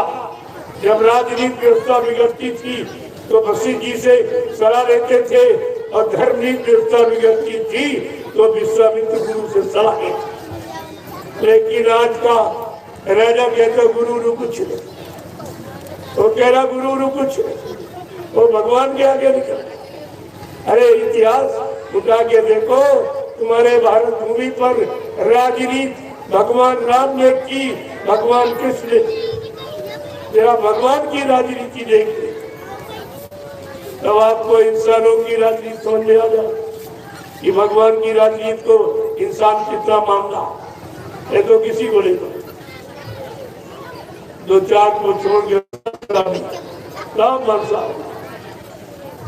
झूठ बोलने वाले, वादा खिलाफी करने वाले, ये सब इसके अलावा कोई का। और इसी झगड़े में तुम्हारे जीवन के 70 वर्ष चले, 14-15 वर्षीय हो जाए तुम्हारी इसी झगड़े में चले, और कुछ नहीं हुआ। केवल एक काम हुआ, चुनाव चुनाव चुनाव चुनाव। सारा देश चुन गया, और लेकिन आपने जिनको चुना उन्होंने जनता के हित का, भले का कोई काम आज तक नहीं किया। तो चुनाव का मतलब क्या? इसलिए आपने चुनाव किया, और कितना महंगा चुनाव, और काम कुछ नहीं हुआ। हिंदुस्तान में इसकी भी चोरी की लोगों ने कि प्रजातंत्र में प्रजा को ये भी नहीं बताया गया कि ये चुनाव कितना महंगा किया जाए कि न किया जाए। अरे प्रजातंत्र ने प्रजा से सलाह लेनी चाहिए कि भाई चुनाव ये महंगा है, क्या इस महंगाई को तुम भर सकते हो? पूछ के करना चाहिए। लेकिन आज तक आपको किसी ने नहीं बताया ये पंचवर्षीय चुनाव का खर्चा कितना। लेकिन मैं आपको बता रहा हूँ, ये पंचवर्षीय चुनाव का, एक पंचवर्षीय चुनाव का खर्चा 70 अरब रुपए। 70 अरब ये कहाँ से आएगा? ये कौन देगा? ये तुम ही सब लोग, ये भूमि जोतक, खेतिहर काश्तकार, या मजदूर, या छोटा बड़ा कर्मचारी, अधिकारी और छोटा बड़ा व्यापारी जिसे लिया नहीं, और कोई देने वाला नहीं है। इसीलिए महंगाई कोई नहीं हटा सकता, गरीबी कोई नहीं दूर कर सकता, बेरोजगारी कोई समाप्त नहीं कर सकता, टैक्स कोई माफ नहीं कर सकता, जीएसटी कोई कम नहीं कर सकता, क्योंकि शासन चलाने का इनके पास यही सामान है, यही आधार है। अब ये प्रजातंत्र में प्रजा को सोचना चाहिए। ये तो तुम्हारा अधिकार बनता, लेकिन तुम्हारा अधिकार बोलने का इन्होंने रखा ही नहीं। आपका आधार खत्म कर दिया तो अधिकार क्या रहा था? अधिकार, आधार क्या है? अधिकार मांगने का संगठन और झंडा। न प्रजा का कोई झंडा बनाया और न संगठन बनाया। अपना संगठन, अपनी पार्टियां बनाई, अपना झंडा बना दिया, और समय आने पर अपना झंडा पकड़ा के और तुमसे जिंदाबाद मुर्दाबाद बुलवाया जा रहा, और तुम अभी नहीं समझ पा रहे हो ये राज क्या है। जबकि 70% काश्तकार भूमि जोतक जमीन को जोतकर, जमीन को तय करके, यानी मतलब उनको काम होता। ये 70%। ये जो वाहन खड़े हैं ये भी भूमि जोतक है, लेकिन आप नहीं समझ पाए हो। इनको प्रति किलोमीटर किराया मिलता, ये भी इतनी जमीन तय करके तब इनको किराया भाड़ा मिलता। ये भी भूम जोतक, चाहे सब्जी पैदा करता हो चाहे फल फ्रूट कोई भी फसल, ये सब भूम जोतक ही। और हिंदुस्तान में 70% यही सरकार बनाने वाले और यही परेशान। इनका कोई अधिकार नहीं मांगने का बाबा जी के पास। जब ये सब रोने गए काश्तकार, कहा कि महाराज एक चंदा नोट के टाइम आते हैं, फिर 5 साल दिखाई नहीं देते, न कोई बात सुनता है, न न्याय सुरक्षा, न रोजी रोटी कुछ। कहा जब तुम जान गए हो, 1 बार 2 बार 3 बार 4 बार इतना समय निकल गया, जब कोई तुम्हारी नहीं सुनता, क्या भगवान ने तुमको बुद्धि नहीं दी? अरे तुम अपनी बुद्धि का प्रयोग करो। ये नहीं सुनते, तुम एक बार इनकी न सुनो तो इनकी समझ में आ जाए कि भारत की जनता जान गई। एक बार अगर तुम मतदान का बहिष्कार कर दो तो सब समझ जाएंगे कि भारत की जनता जान गई। बस वहीं से तुम्हारा काम शुरू हो जाएगा। इसके लिए बाबा जी ने आपको अधिकार दिया। भूम जोतक काश्तकारों के रोने पर बाबा जगबुद्धो जी महाराज ने इनकी समस्या का हल निकाला और 10, 11, 12 सितंबर 1987 ग्राम देवलखा, तहसील केसरगंज, जिला बहराइच, उत्तर प्रदेश में भूम जोतक खेतिहर काश्तकार संगठन की आधारशिला रखी। ये तारीख लिख लीजिए, अब हिंदुस्तान में कोई नहीं बताएगा।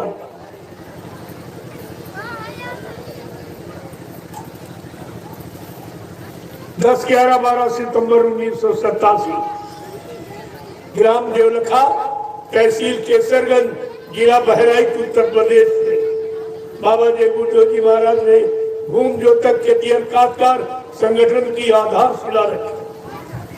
और आखिरी दिन का है भूम जोतको, अगर तुमने विश्वास के साथ अपना ये झंडा पकड़ लिया भूम जोतक खेतिहर काश्तकार संगठन का, तो हिंदुस्तान में जितने काले नीले पीले हरे लाल झंडे लिए घूम रहे, ये अपने अपने झंडों को फेंक कर अगर तुम्हारे भूम जोतक खेतिहर काश्तकार संगठन के झंडे के नीचे अगर ना आए तो इस बाबा को बाबा मत कहना।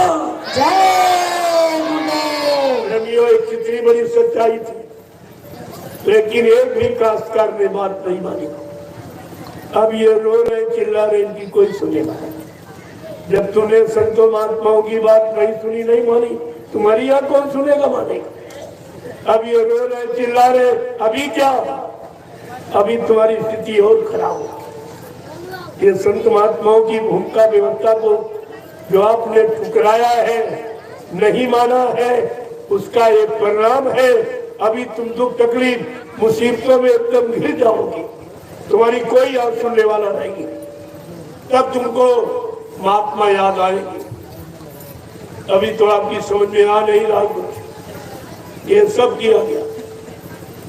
जब राजनीतिक लोगों ने नहीं सुना तो बाबा जी ने तुम्हारे लिए दूरदर्शी बना दी, वो भी तुम भूल गए हो, वो भी तुम्हें नहीं याद है। 6 प्रांतों में यानी चुनाव करा के रजिस्ट्रेशन करा दिया। मान्यता प्राप्त दूरदर्शी राष्ट्रीय पार्टी अगर है तो दूरदर्शी, लेकिन इन लोगों ने कभी भारत की जनता को आज तक नहीं बताया, क्योंकि सबसे ज्यादा मेंबर 45 करोड़ मेंबर दूरदर्शी का, इतना किसी राजनीतिक पार्टी का नहीं। लिखित में ये लिखित में मेंबर, और आज तक उसको छिपा के रखा। दूरदर्शी को राष्ट्रीय पार्टी घोषित नहीं किया। ये जानते अगर उसको राष्ट्रीय पार्टी घोषित कर देंगे, केवल शासन करने का अधिकार दूरदर्शी को हिंदुस्तान में और किसी पार्टी को नहीं। सैद्धांतिक सिद्धांत के अनुसार मैं आपको बता, लेकिन महात्माओं को राष्ट्रपति प्रधानमंत्री थोड़ी बनना। वो तो काम करने आए हैं।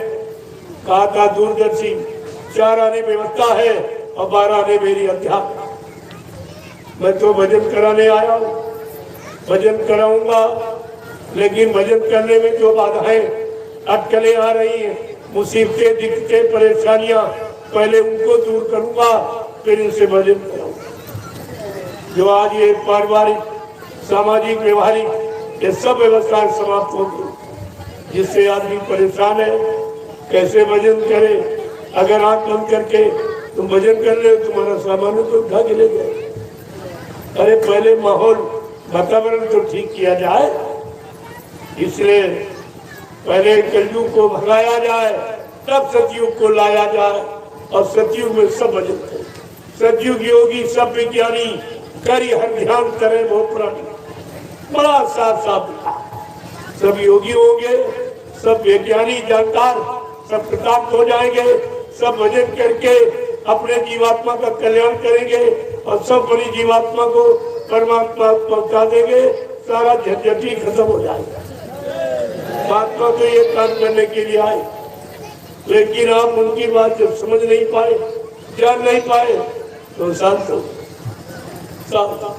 पहले तो बाबा जी ने इनसे कहा, जो 40 आदमी मथुरा में रहते, सबसे कहा कि बच्चा यहाँ लाखों लोगों का अन्न आता, तुमने वो अन्न खाया है, न तुमने भजन किया, न सेवा की, न सेवा दी। तो ऐसा करो, तुम लोग, तुम्हारे पर कर्जा चढ़ गया, तुम लोग घर जाओ, भजन करो। कोई नहीं किया। फिर बाबा जी ने कहा, भाई एक एक की गाड़ी ले लो, 10-10 लाख रुपए ले लो, तुम लोग घर जाओ, भजन करो, तुम्हारा आश्रम पर रहना भविष्य के लिए ठीक नहीं हो। कोई नहीं गया, बल्कि बाबा जी को उल्टे आदेश दे, तेरा गुरु को आदेश देना, आदेश माना नहीं, बल्कि आदेश देने लगे, इतने सालों से हम तुम्हारे साथ हैं, हम कहाँ जाए, ऐसा करें आप ही कई जगह ढूंढ लीजिए, कहा आप ही कई जगह ढूंढ लीजिए। बाबा जी ने कहा ठीक, अगर तुम नहीं चाहोगे तो मैं ही करूँगा। बस इतनी बात पर कितना तोड़ मरोड़ कर कह दिया। बाबा जी आदेश दे गए और कह गए हम तो मर जाएंगे और ये काम सब तुम करो। इसी को घुमा फिरा कर, अरे कहा भाई तुम नहीं जाओगे तो मैं ही चला जाऊंगा।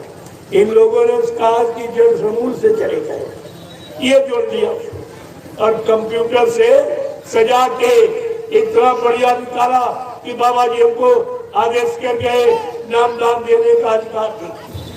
प्रेमियों, जिसने हजारों बार कह दिया गुरु को, उसको नाम पावर दिया जाएगा।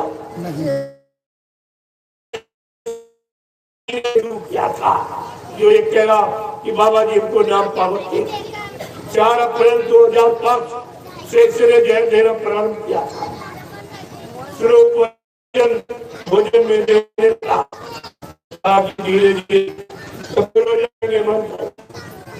इनको क्या मालूम ये कौन सी शक्ति है, कौन सा काम करने आई जो इस धरती पर किसी ने नहीं किया, वो काम करते। क्या सतयुग राज किसी ने स्थापित नहीं कर पाया। इतिहास में लिखा है रामराज और कृष्ण राज की तो स्थापना हुई, लेकिन सतयुग राज की स्थापना कर ली और बाबा जी सतयुग राज की स्थापना कर ले। कहा जब तक अपना ये काम नहीं पूरा कर लूंगा, चाहे हमको इसी शरीर में 400 वर्ष क्यों ना रहना पड़े। आपको ये विचार करना चाहिए था। मैं आपसे यही पूछने आया हूँ, क्या 400 वर्ष निकल गए जो आप कहते हो बाबा जी मर गए। अभी तो हिंदुस्तान में प्रचार किया गया कि बाबा जय गुरुदेव जी महाराज के शरीर की उम्र 116 वर्ष की और 10 वर्षीय लीला के इस समय 126 वर्ष की। वो महापुरुष 50 साल का बन जाएगा, 60-70, तुम क्या उसे पहचानो, उसे आप क्या पहचान पाए। तो आपको ये सब विचार करना चाहिए और विचार करो तो अच्छा रहेगा। इसलिए आप जो भूल गए हो, भूलने का कारण ये है कि आपने संतों के वचनों पर कभी विश्वास नहीं किया, याद नहीं रख पाए। इसी कारण आप शंका संदेह में आप चलेंगे। लोभी राज्यों ने अपना फायदा उठा लिया। तुम्हें क्या मिला? मैं तो ये पूछने आया हूँ, तुम्हें क्या मिला? एक ने तो पहले कह दिया कि बाबा जी हमको वसीयत करके तुम्हारा अधिकार खुला। अगर 6 भाई है और पिता एक भाई को वसीयत कर दे 5वें का, तो साफ साफ तुमसे कह रहा तुम्हारी बुद्धि बंद है। वो क्या कहे जो साफ कह रहा बाबा जी हमको वसीयत करके हमको उत्तराधिकारी बनागे? इसका मतलब हिंदुस्तान में किसी शिष्य का मथुरा में कोई अधिकार नहीं रहा।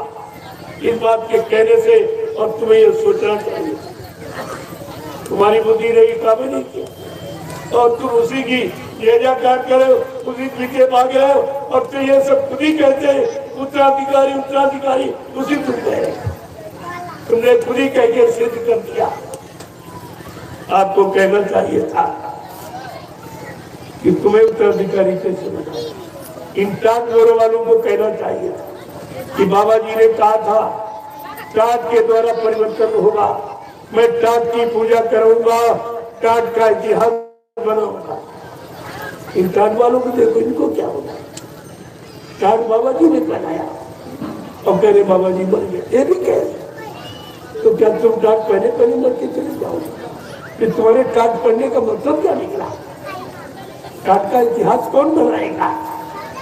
टाट की पूजा कौन कराएगा? ऐसा कोई है? और उसने तो पहले ही नहीं, मथुरा वाले ड्राइवर ने तो टाट पहले ही नहीं और उज्जैन वाले ने उतार के फेंक दिया। और बाबा जी ने कहा परिवर्तन टाट के द्वारा होगा। तो कौन तीसरी शक्ति जिसके द्वारा परिवर्तन होगा? इस पर भी आपको विचार करना चाहिए। ये सब एक झटके में टाट बोला उतार के फेंक दिया। और बाबा जी ने क्या कहा था? कहाँ पहराया था? दिल्ली बोट क्लब पर 10, 11, 12 जून 1983 और कहा था मेरे आदेश से इस फकीरी भेद टाट बोरा को अपने शरीर पे पाए। ये तुम्हारे शरीर मैं सामूहिक आदेश पहनने का देता हूँ, सामूहिक आदेश उतरवाने का दूंगा। तुम्हारे शरीर से टाट बोरा जब तक नहीं उतरेगा जब तक देश में सचिव जैसी व्यवस्था नहीं आ जाएगी। अगर बच्चा कोई अपनी इच्छा से टाट बोरा उतार के फेंक दे, उसको सत्संगी मत मानना। वो भविष्य में कोई बहुत बड़ा धोखा कर सकता है। तो कितना बड़ा धोखा कर दिया? गुरु बदल नहीं लगी 1 मिनट और तुम चेला बनकर भी अपनी सत्यता को नहीं संभाल के रखता है। दुर्भाग्य है तुम्हारा। आपको इस पर विचार करना चाहिए। 2010 बाबा जी ने एक प्रस्ताव पास किया, एक आदेश जारी किया 2010 में कि बच्चा आज तक मैंने जितने आदेश दिए मैं सारे आदेशों को निरस्त कर रहा हूं, सारे आदेशों को निरस्त कर रहा हूं। मेरे यहाँ न कोई अध्यक्ष बनेगा, न मंत्री बनेगा, न वक्ता प्रवक्ता बनेगा। सब लोग सेवादार बनो, भजनानंदी बनो। परिवर्तन सेवादारों के और भजनानंदियों के द्वारा होगा। अध्यक्ष मंत्रियों से, वक्ताओं से, नेताओं से धार्मिक धरा पर न कभी परिवर्तन हुआ और न कभी होगा। ये आप जान नहीं, लेकिन तुम्हारे पास से गुरु का वचन नहीं। तुम्हें याद नहीं कि बाबा जी ने क्या क्या कहा? सब बोला दिया। इसीलिए आप शंका में चले गए। ये सब विचार करिए। और बाबा जी ने क्या कहा था? ये टाट वालों के लिए कह रहा हूं। इनसे कहा था अगर टाट की रंगोली से परिवर्तन न हुआ तो बच्चा घास की रंगोली लगवा दूंगा और परिवर्तन करके दिखा दूंगा। चाहे जमीन फट जाए, चाहे आसमान फट जाए, लेकिन परिवर्तन निश्चित होगा। इसे कोई नहीं रोक सकता। आपके पास गुरु का कोई वचन नहीं, गुरु की कोई वाणी आपके पास, फिर तुमको गुरु भक्त कौन कहे? आगे आने वाले भविष्य में क्या तुम लोग अपने आप को बाबा जयगुरुदेव जी महाराज का शिष्य करा सको, कोई आपको शिष्य मानेगा? ये सब आपको ध्यान में रखना चाहिए। लेकिन तुमने तो सब भुला दिया। तो ये कुछ लोग गुलाबी पगली बात किया, इनको बेचारों को कुछ पता ही नहीं ये कब बदवाई क्या हुआ, क्योंकि तब ये पैदा भी नहीं हुए। अगर होंगे तो नामदानी नहीं रहे होंगे। बाबा जी ने 1978 में ये गुलाबी पगड़ी बनवाई। 1 साल के बाद का बच्चा ये गुलाबी पगड़ी सतयुग आने की सूचना दी गई। कलयुग में इसका अपमान हो जाएगा, इसलिए गुलाबी पगड़ी को सम्मान के साथ उतार कर बक्से में रख लो। समय आने पर मैं पगड़ी का इतिहास बनाऊंगा, पगड़ी की पूजा करूंगा, लेकिन कलयुग में इसका अपमान होगा, इसलिए सम्मान के साथ उतार के बक्से आदेश करिए। और बाबा जी ने सिर का ताज बनवाया। पगड़ी सिर का ताज होता है। आज भी आप लोग जब पगड़ी बांध के आते हो, मैं 1000 बार उस पगड़ी को प्रणाम करता हूँ। जो प्रणाम करेगा वो आलोचना कैसे करे, क्योंकि मैं पगड़ी की महिमा जानता हूँ, मुझे पगड़ी का उद्देश्य मालूम है और इसीलिए आपको बता रहा हूँ पगड़ी की महिमा है। आज भी राजस्थान, हरियाणा, पंजाब चले जाओ तो पगड़ी की महिमा आपको मालूम है। अगर कोई सिर के नीचे पगड़ी उतार दे तो अपमान पगड़ी का होगा। पगड़ी का अपमान माना जाता क्योंकि ये सिर पे रहने वाली नीचे नहीं। इसलिए बाबा जी ने सिर का ताज बनवाया और इसने क्या किया, कुर्ता पजामा सिलवाया, पगड़ी एकदम नीचे उतार दी। नारियों के साड़ी पेटीकोट पे पगड़ी चली गई। प्रेमियों, पगड़ी का इतना बड़ा अपमान हुआ और गुरु के आदेश का खंडन ये 2 अपराध तो सीधे कर रहा है। इसे कौन माफ करेगा? जिसने गुरु के आदेश को नहीं माना, उसका तुम आदेश मानकर कौन सा लाभ उठा लो? आपको कहना चाहिए तुमने टाटोड़ा क्यों उतार दिया?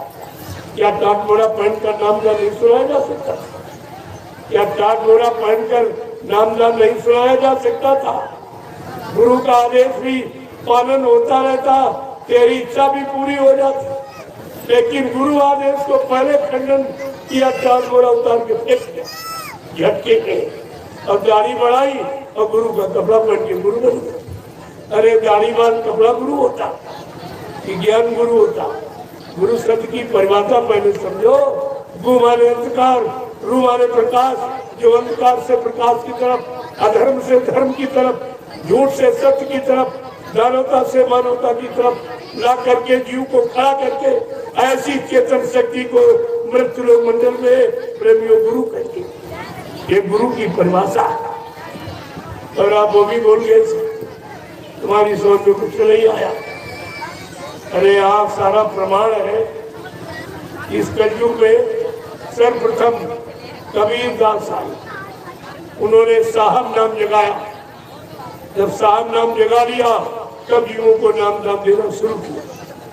शिवदयाल सिंह महाराज ने राधा स्वामी नाम जगाया, तब जीवों को नाम देना शुरू किया। गुरु नानक देव जी महाराज ने वाहे गुरु नाम जगाया, तब जीवों को नाम देना शुरू किया। और बाबा जी ने जब जय गुरुदेव नाम जगा लिया तब जीवों को नाम देना शुरू किया। मैंने उज्जैन में जाकर इससे कहना चाहा कि तू भी कोई नाम जगा ले, नामदान दे, तेरा भी मान जाए। लेकिन जो संत मत की मर्यादा है, जो नाम को जगाएगा वो नामदान देगा। ये संत मत की मर्यादा। मैं इसी तरह मुंबई में बोल रहा था, वहीं से मैंने सूचना भेजी कि मैं उज्जैन आ रहा हूँ, बैठ करके ये समाधान हो जाए। तुमको कब आदेश दे दिया? ये तुम प्रेमियों में बिखराव क्यों कर रहे हो? क्यों भटका रहे हो? क्यों गुरु से इनको हटा रहे हो? गुरु की चरण शरण से क्यों दूर कर रहे हो? इसका कितना बड़ा अपराध है, ये अपराध क्यों कर रहे हो? जब मैं उज्जैन गया तो हमको ये मिला ही नहीं। वो काफिले का बहाना लेके निकल, आज तक नहीं मिला। मैंने कहा तुम जहाँ चाहो हमको बुला लो, या तुम नैनीशारण आ जाओ। बैठकर समाधान हो जाए, सच्चाई निकल आएगी। तुमने एक जीव खड़ा नहीं किया और बाबा जी के खड़े किए गए करोड़ों जीवों को तुमने अपने स्वार्थ लोभ लालच के लिए गुरु से हटा दिया। ये अपराध सबसे बड़ा, इसकी सजा कोई नहीं मानता।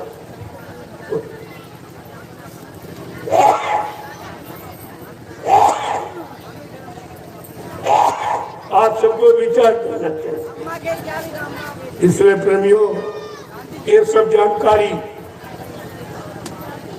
आपके लिए दी गई है। मैं तो एक काफिला लेके निकला हूँ कुछ सर्वे करने के। मेरे एक तीर से हजारों निशाने। मैं ये साइकिल यात्रा, ये काफिला क्यों नहीं करी? ये काम हिंदुस्तान में कोई नहीं कर सकता। ये साइकिल यात्रा कोई नहीं निकाल सकता, क्योंकि इस समय लोग परिश्रम करना भूल गए। और मैंने ये दिखा दिया कि परिश्रम करने वाले अब भी लोग, त्याग करने वाले अब भी है, समाज देश के लिए कुर्बान हो जाने वाले अब भी लोग हैं। ये मत कहो कि नहीं, किसी का बीज कभी समाप्त तो नहीं होता, बीज तो रखा ही जाता। तो ये 2,500-3,000, ये 3,000 आदमी चल रहा, इसमें 50 कन्याएं, ये भी साइकिल। ये देखो ऐसी धूप, ऐसी गर्मी में ये काम तुम पैसा देके नहीं करा सकते। कोई भी राष्ट्रपति, प्रधानमंत्री, मुख्यमंत्री ये काम नहीं। इसको आप देखिए, ये हमारे कहने से अगर साइकिल चला सकते हैं तो हमारे कहने से क्या नहीं करते, क्या नहीं करते। एक इशारे पर लाखों लोग खड़े हो जाते, बैठ जाते। अगर इनको आदेश दे दिया जाए तो ये क्या नहीं करके दिखा देंगे। लेकिन मैं ऐसा कोई काम करना नहीं चाहता। मैं तो एक सच्चे, अच्छे, ईमानदार, चरित्रवान समाज की निर्माण करने निकला हूँ। ऐसी समाज का निर्माण हो जाए, ये मेरा अभियान है। इसके अलावा कोई निंदा, आलोचना, बुराई, कोई किसी की किसी तरह से हानि, किसी का अपमान ये करने निकला नहीं। पहले आप इसको समझो। और ये 39 दिन की यात्रा है और 15,000 किलोमीटर और 11 जिलों की, ये पश्चिमी जिले 11 जिलों की यात्रा है। इसके बाद उधर पूर्वांचल का ये पूरा, और इसके बाद क्योंकि अभी मैं हरियाणा और झारखंड करके आया हूँ, ये ले लिया। इसके बाद देखूंगा। अभी आपका राजस्थान बाकी पड़ा है, और मध्य प्रदेश बाकी पड़ा है, दिल्ली आपका बाकी पड़ा है, उत्तरांचल 5 सब बाकी पड़ा। ये धीरे धीरे ये जन जागरण ये सब हो जाएगा। ये सब लोग अपनी बात को समझ लेंगे, अपने अधिकार को जान लेंगे, कैसे अधिकार मांगा जाता है, अधिकार मांगने की भूमिका, व्यवस्था, आधार क्या है, ये सब मैं बता दूंगा। धीरे धीरे सब जानकारी दे दूंगा, आप चिंता मत करिए। थोड़ा सा इंतजार आप कर लीजिए, ये सब तुम्हारे सामने होके गुजरेगा। जय गुरुदेव, जय गुरुदेव, जय गुरुदेव, जय गुरुदेव, जय गुरुदेव, जय गुरुदेव। जय गुरुदेव नाम किसका? प्रभु का। जय गुरुदेव नाम किसका? प्रभु का। जय गुरुदेव नाम किसका? प्रभु का। प्रभु का प्यारा नाम। जय गुरुदेव। अब आप लोग खड़े हो जाओ, खड़े हो जाओ प्रेमियों। काफी समय से आप बैठे हो। लोगों उतना बताऊंगा जितना याद रखता। मथुरा में 60 साल बताया, सुनाया, समझा गया, आप सब बोल के कुछ भी याद नहीं। अब वो समय में खराब नहीं, उतना ही बताऊंगा जितना आप याद रखो। और आपके मतलब की बात, इसमें आपने शंका कर ली और शंका का समाधान कर। एक लाभ और है, मैं ऐसे नहीं आया हूँ, साथ में आपके बीमारियों का, लड़ाई झगड़ों का, दैनिक प्रकोपों का, दुख तकलीफों का इलाज लेके आया, दवा लेके आया हूँ, यानी महाप्रसाद जो हिंदुस्तान में कोई नहीं बना सकता। प्रसाद बनाया जाता, प्रसाद खरीदा नहीं जाता। अगर बनाना कोई जानता होता तो ये नहीं कहता कि दुकान से प्रसाद खरीद के लिया। ये साफ जाहिर है, प्रसाद कोई बनाना, प्रसाद ऐसे नहीं बनाया जाता। जिसने अपने सदगुरु को खुश कर लिया, उनके आदेश हुक्म का पालन करके, उनके वचनों को अपने जीवन का आधार बनाकर जिसने अपने गुरु को खुश किया, वो अपने सदगुरु की दुआ दया किसी वस्तु में प्रवेश करके जीवों को लाभ दे सकता है। ये ऐसे प्रसाद मिलता। आप सब लोग प्रसाद भी ले, इसका कोई पैसा आपको नहीं देना, ये काम यहाँ नहीं होता। ये दरबार है, यहाँ से आपको मुफ्त दिया जाएगा, यहाँ से लुटाया जाता है, यहाँ से दिया नहीं जाता। और ये प्रसाद हिंदुस्तान में कहीं कोई नहीं, मैं पूरे हिंदुस्तान में बांट रहा हूँ। लाखों कुंटल मैंने प्रसाद खाया और बदले में कुछ, क्योंकि प्रसाद की बिक्री नहीं होती, जिसमें दुआ दया शामिल तो बेचा नहीं है। सबके लिए लेके आया हूँ वो इलायची दाने के रूप में। ये रामदाना इलायची दाना जो सफेद रंग का है, इसको बहुत संभाल के रखो। ये तुम्हारी हर मुसीबत, आपत्ति, बीमारी, महामारी सब में काम आएगी। लेकिन ये काम कब करेगा? जब आप सपरिवार शाकाहारी हो। बगैर परहेज के डॉक्टर भी गारंटी नहीं लेता। इसमें परहेज है। अंडे, शराब, गोश्त, मांस, मछली से दूर, निंदा, आलोचना, बुराई, क्रिटिसाइज से दूर, दूसरे के धन, स्त्री और पति से दूर। ये प्रेमियों परहेज है। अगर आप परहेज कर ले, मैं दावे के साथ आपके बीच में कहे जा रहा हूँ, ये जय गुरुदेव नाम प्रभु का हर वक्त तुम्हारी मदद करेगा। शंका की बात नहीं, हर वक्त एवं शंका की बात यहाँ नहीं होती। यहाँ संभव कोई बात करोगे ऐसा हो, संभव शब्द यहाँ प्रयोग नहीं होता। यहाँ संभव जैसा कोई काम ही नहीं। अगर आप शाकाहारी बनने का संकल्प ले लो, ये सारे काम तुम्हारे हो जाए। केवल एक काम आपको करने का प्रयास। मैंने एक झंडा भी गड़वा, कोई गड़ा होगा पूछ लो लोग, आप उसकी परिक्रमा करो।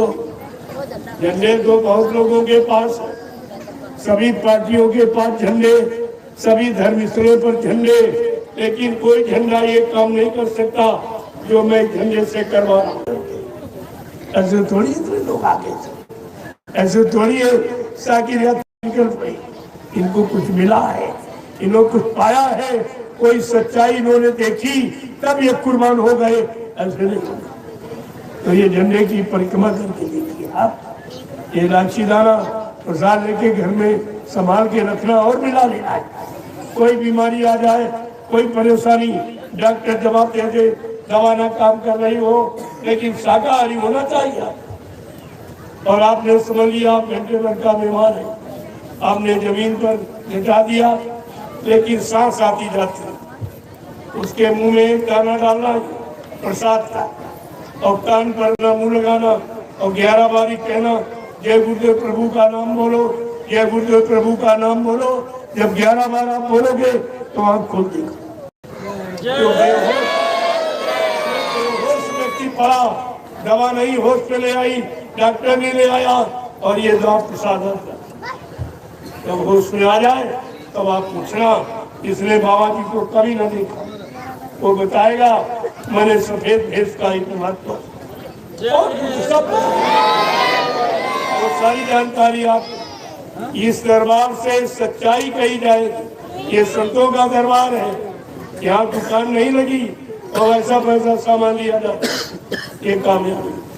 अब ये प्रेमी मानते नहीं है, कहते नहीं हमारा 1 रुपया 2 रुपया 10 20 50 100 रुपए ले लो और इसी काम में लगा देना, ये तो बहुत अच्छा काम, लेकिन मेरे पास समय नहीं, घर गृहस्थी परिवार बाल बच्चों को छोड़ के आपके साथ कैसे छोड़। हमने कहा अगर तुम्हारा ऐसी कोई सेवा श्रद्धा का भाव है तो मैं आपका इसी प्रचार में लगा दूंगा, जो बच जाएगा वो नैमिषारण लगा, क्योंकि हमको तो जरूर है।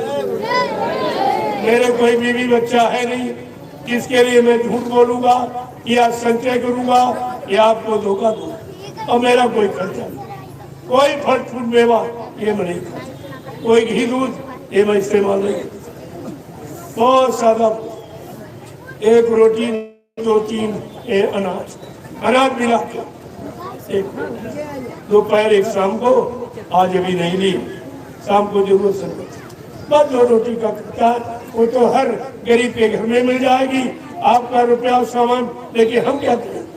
लेकिन आप कहते नहीं नहीं हमारे पास समय नहीं, हम घर छोड़ के या खेती दुकान दफ्तर बिजली व्यापार मजदूरी छोड़ के मैं कैसे आपके साथ चलूं। काम तो आप सबका कर रहे हो, समाज का, देश का, सबके कल्याण का, लेकिन हमारे पास समय नहीं है तो हमारी कुछ कमाई लगा दो। हमने कहा ऐसी बात है लगा दूंगा, लेकिन हम क्या। जय गुरुदेव, जय गुरुदेव, जय गुरुदेव, जय गुरुदेव नाम किसका, जय गुरुदेव नाम किसका, प्रभु का प्यारा नाम, जोर से बोलो, सब मिल बोलो, बोलना होगा, अभी से बोलो,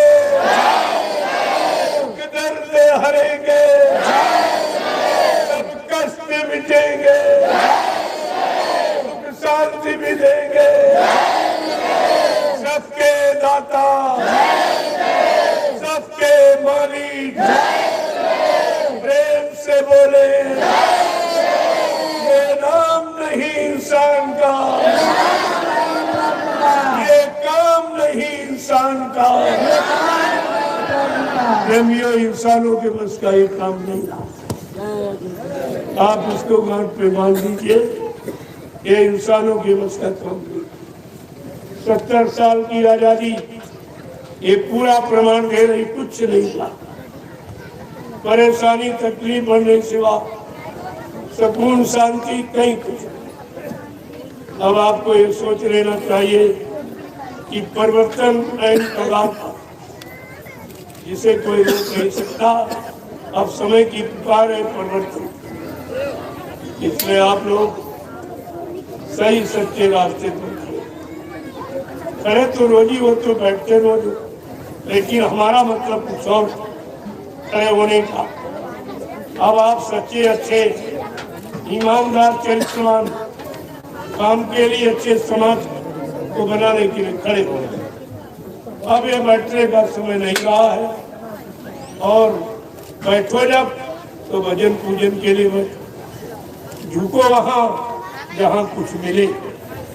ये 3 स्थितियां शरीर की, अगर शरीर की 3 स्थितियां आप जान गए और इसी शरीर में परमात्मा की चेतन जीवात्मा बैठे तो आप जीवात्मा के बारे में भी जान जाओ। पहले बाहर तो समझो, तब अंदर में भी समझ में आ जाएगा। तो हम तो भजन कराना चाहते आप, लेकिन भजन में बड़ी बाधाएं पड़ रही, क्योंकि मुसीबत आपकी पूजा से नहीं गई। बहुत पूजा आपने किया और एक दिन नहीं 3 युगों से कर पूजा पाठ तीर्थ व्रत दान होम जब यज्ञ गंगा स्नान, लेकिन आपको मिला क्या है? बीमारी बढ़ गई, झगड़े बढ़ गए, चोरियां बढ़ गई, डकैतियां बढ़ गई, कतलेआम सरेआम हो रहा, टैक्स बढ़ गए, महंगाई बढ़ गई, बेरोजगारी बढ़ गई। क्या मिला? इस पूजा ने आपका कौन सा काम किया, और जिसकी पूजा की वो भी नहीं आज तक मिला। इसीलिए अब कुदरत को फैसला लेना पड़ा। कोरोना काल में आपने देखा कि आपके पूजा घरों को बंद कर दिया। मंदिर, मस्जिद, गिरजाघर, गुरुद्वारे, धर्म स्थलों में, आश्रमों में ताले लगा दिए सब, और कोई नहीं बोला। न मंदिर का पंडा पुजारी बोला कि भाई ताला क्यों लगा रहे हो, न मुल्ला मौलवी मस्जिद का बोला कि ताला क्यों लगा रहे हो, न ग्रंथी गुरुद्वारे का बोला कि ताला क्यों लगा रहे हो, ये कौन सी बीमारी की दवा, कोई नहीं बोला और ताले लगा दिए।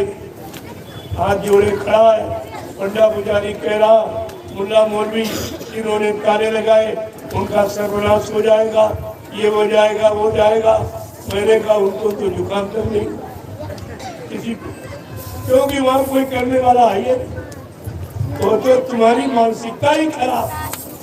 अरे वो पत्थर कहीं सजा देगा, इतना भी तुम नहीं समझ पाए हो। अरे पहले लोग पढ़े लिखे नहीं, अब तो कोई ऐसा नहीं है, ना इतने स्कूल कॉलेज थे 50-60 साल पहले कुछ। अब तो सब लोग पढ़े लिखे, सब जानकार हो, लेकिन वही काम जो अनपढ़ लोग करते वही तुम करते। तुम इसी जड़ पूजा में फंस गए। ये भी नहीं बुद्धि सोचा अरे जड़ काम करता कि चेतन काम करता, जिंदा काम करता कि मुर्दा काम करता। इतनी छोटी बात तो तुम समझ नहीं पाए। तुम्हारी पढ़ाई लिखाई, तुम्हारा ज्ञान किस काम, न तुम्हारे काम आया, न परिवार, न समाज, न देश के काम आया। तो पढ़ाई आप ही बेकार करी, और कुदरत ने फैसला ले लिया, कोई नहीं बोला। इसके बाद क्या हुआ, आपको अपने मकान में बंद कर दिया गया।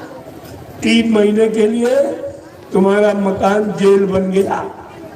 मकान में बंद कर दिया गया, कोई नहीं बोला, न पक्ष न विपक्ष, न नेता न महात्मा, कोई नहीं बोला कि भाई ये कौन सी कोरोना की दवा, हमको घरों में बंद किया जाता, ये कोई दवा है।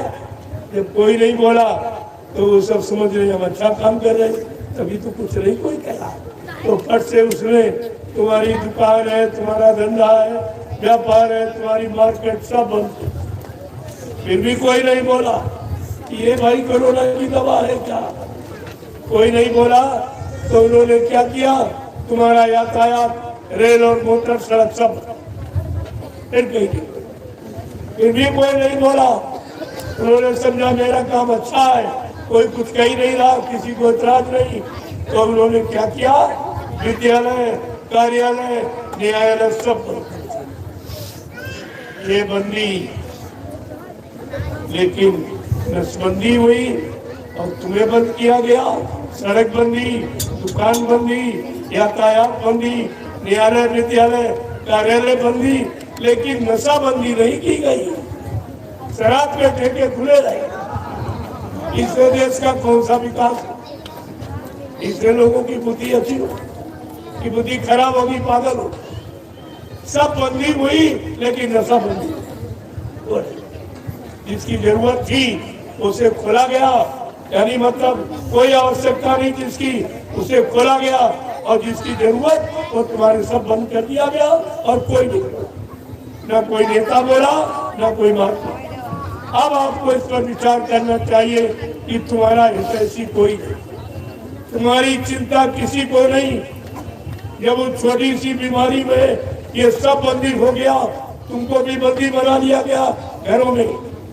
अब तो बहुत बड़ी बीमारी आगे आ रही, जब कोई नहीं निकला, छोटी बीमारी में तो बड़ी बीमारी कोई नहीं। तब मैंने नैमिषारण्य की पावन पवित्र भूमि से, जो 88,000 ऋषियों की तपोभूमि है, इसी स्थान पर वेदव्यास ने श्रीमद् भागवत पुराण की रचना की। इतना पवित्र स्थान, वहीं से मैं ये महाप्रसाद आपके लेके निकला कि चलो सारे हिंदुस्तान के प्रेमियों के पास तक ये प्रसाद पहुंचा दो। मैं सड़कों पर गली गली आवाज लगा के प्रसाद, जो काम हिंदुस्तान में किसी ने किया और न कोई कर रहा, पहले आप इसको देखो, आप काम से पहचानो। तो आप लोग अब शांति के साथ ये महाप्रसाद ले लीजिए। मैं आपका दर्शन करना चाहता हूँ। आप घर गृहस्थी परिवार बाल बच्चों को छोड़ के आए हो और आपने ऐसे धूप में तपस्या की है, ऐसे तपस्वी त्यागी का तो दर्शन बड़े भाग से। मैं आपका दर्शन करूंगा, आप सबको प्रणाम करूंगा और ये महाप्रसाद आपको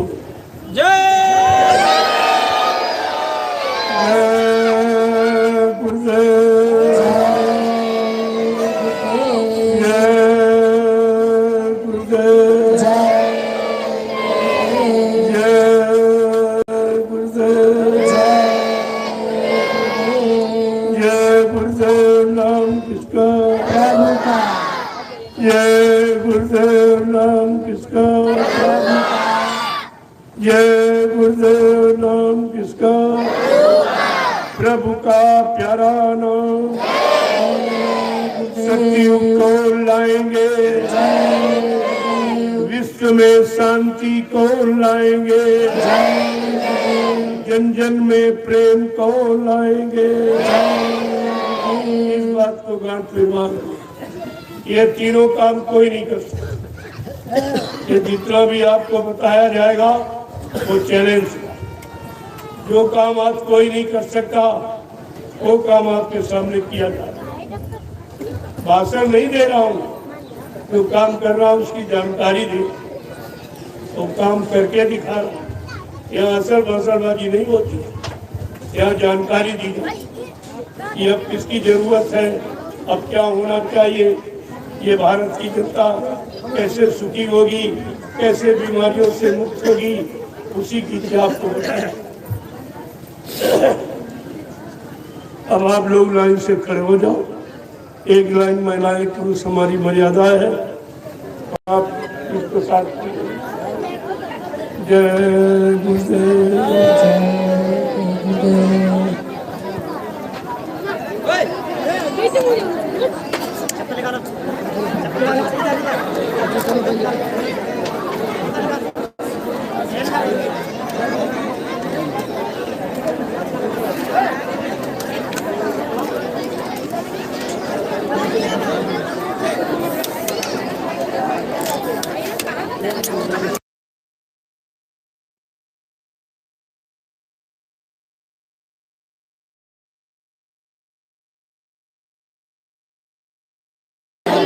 Go.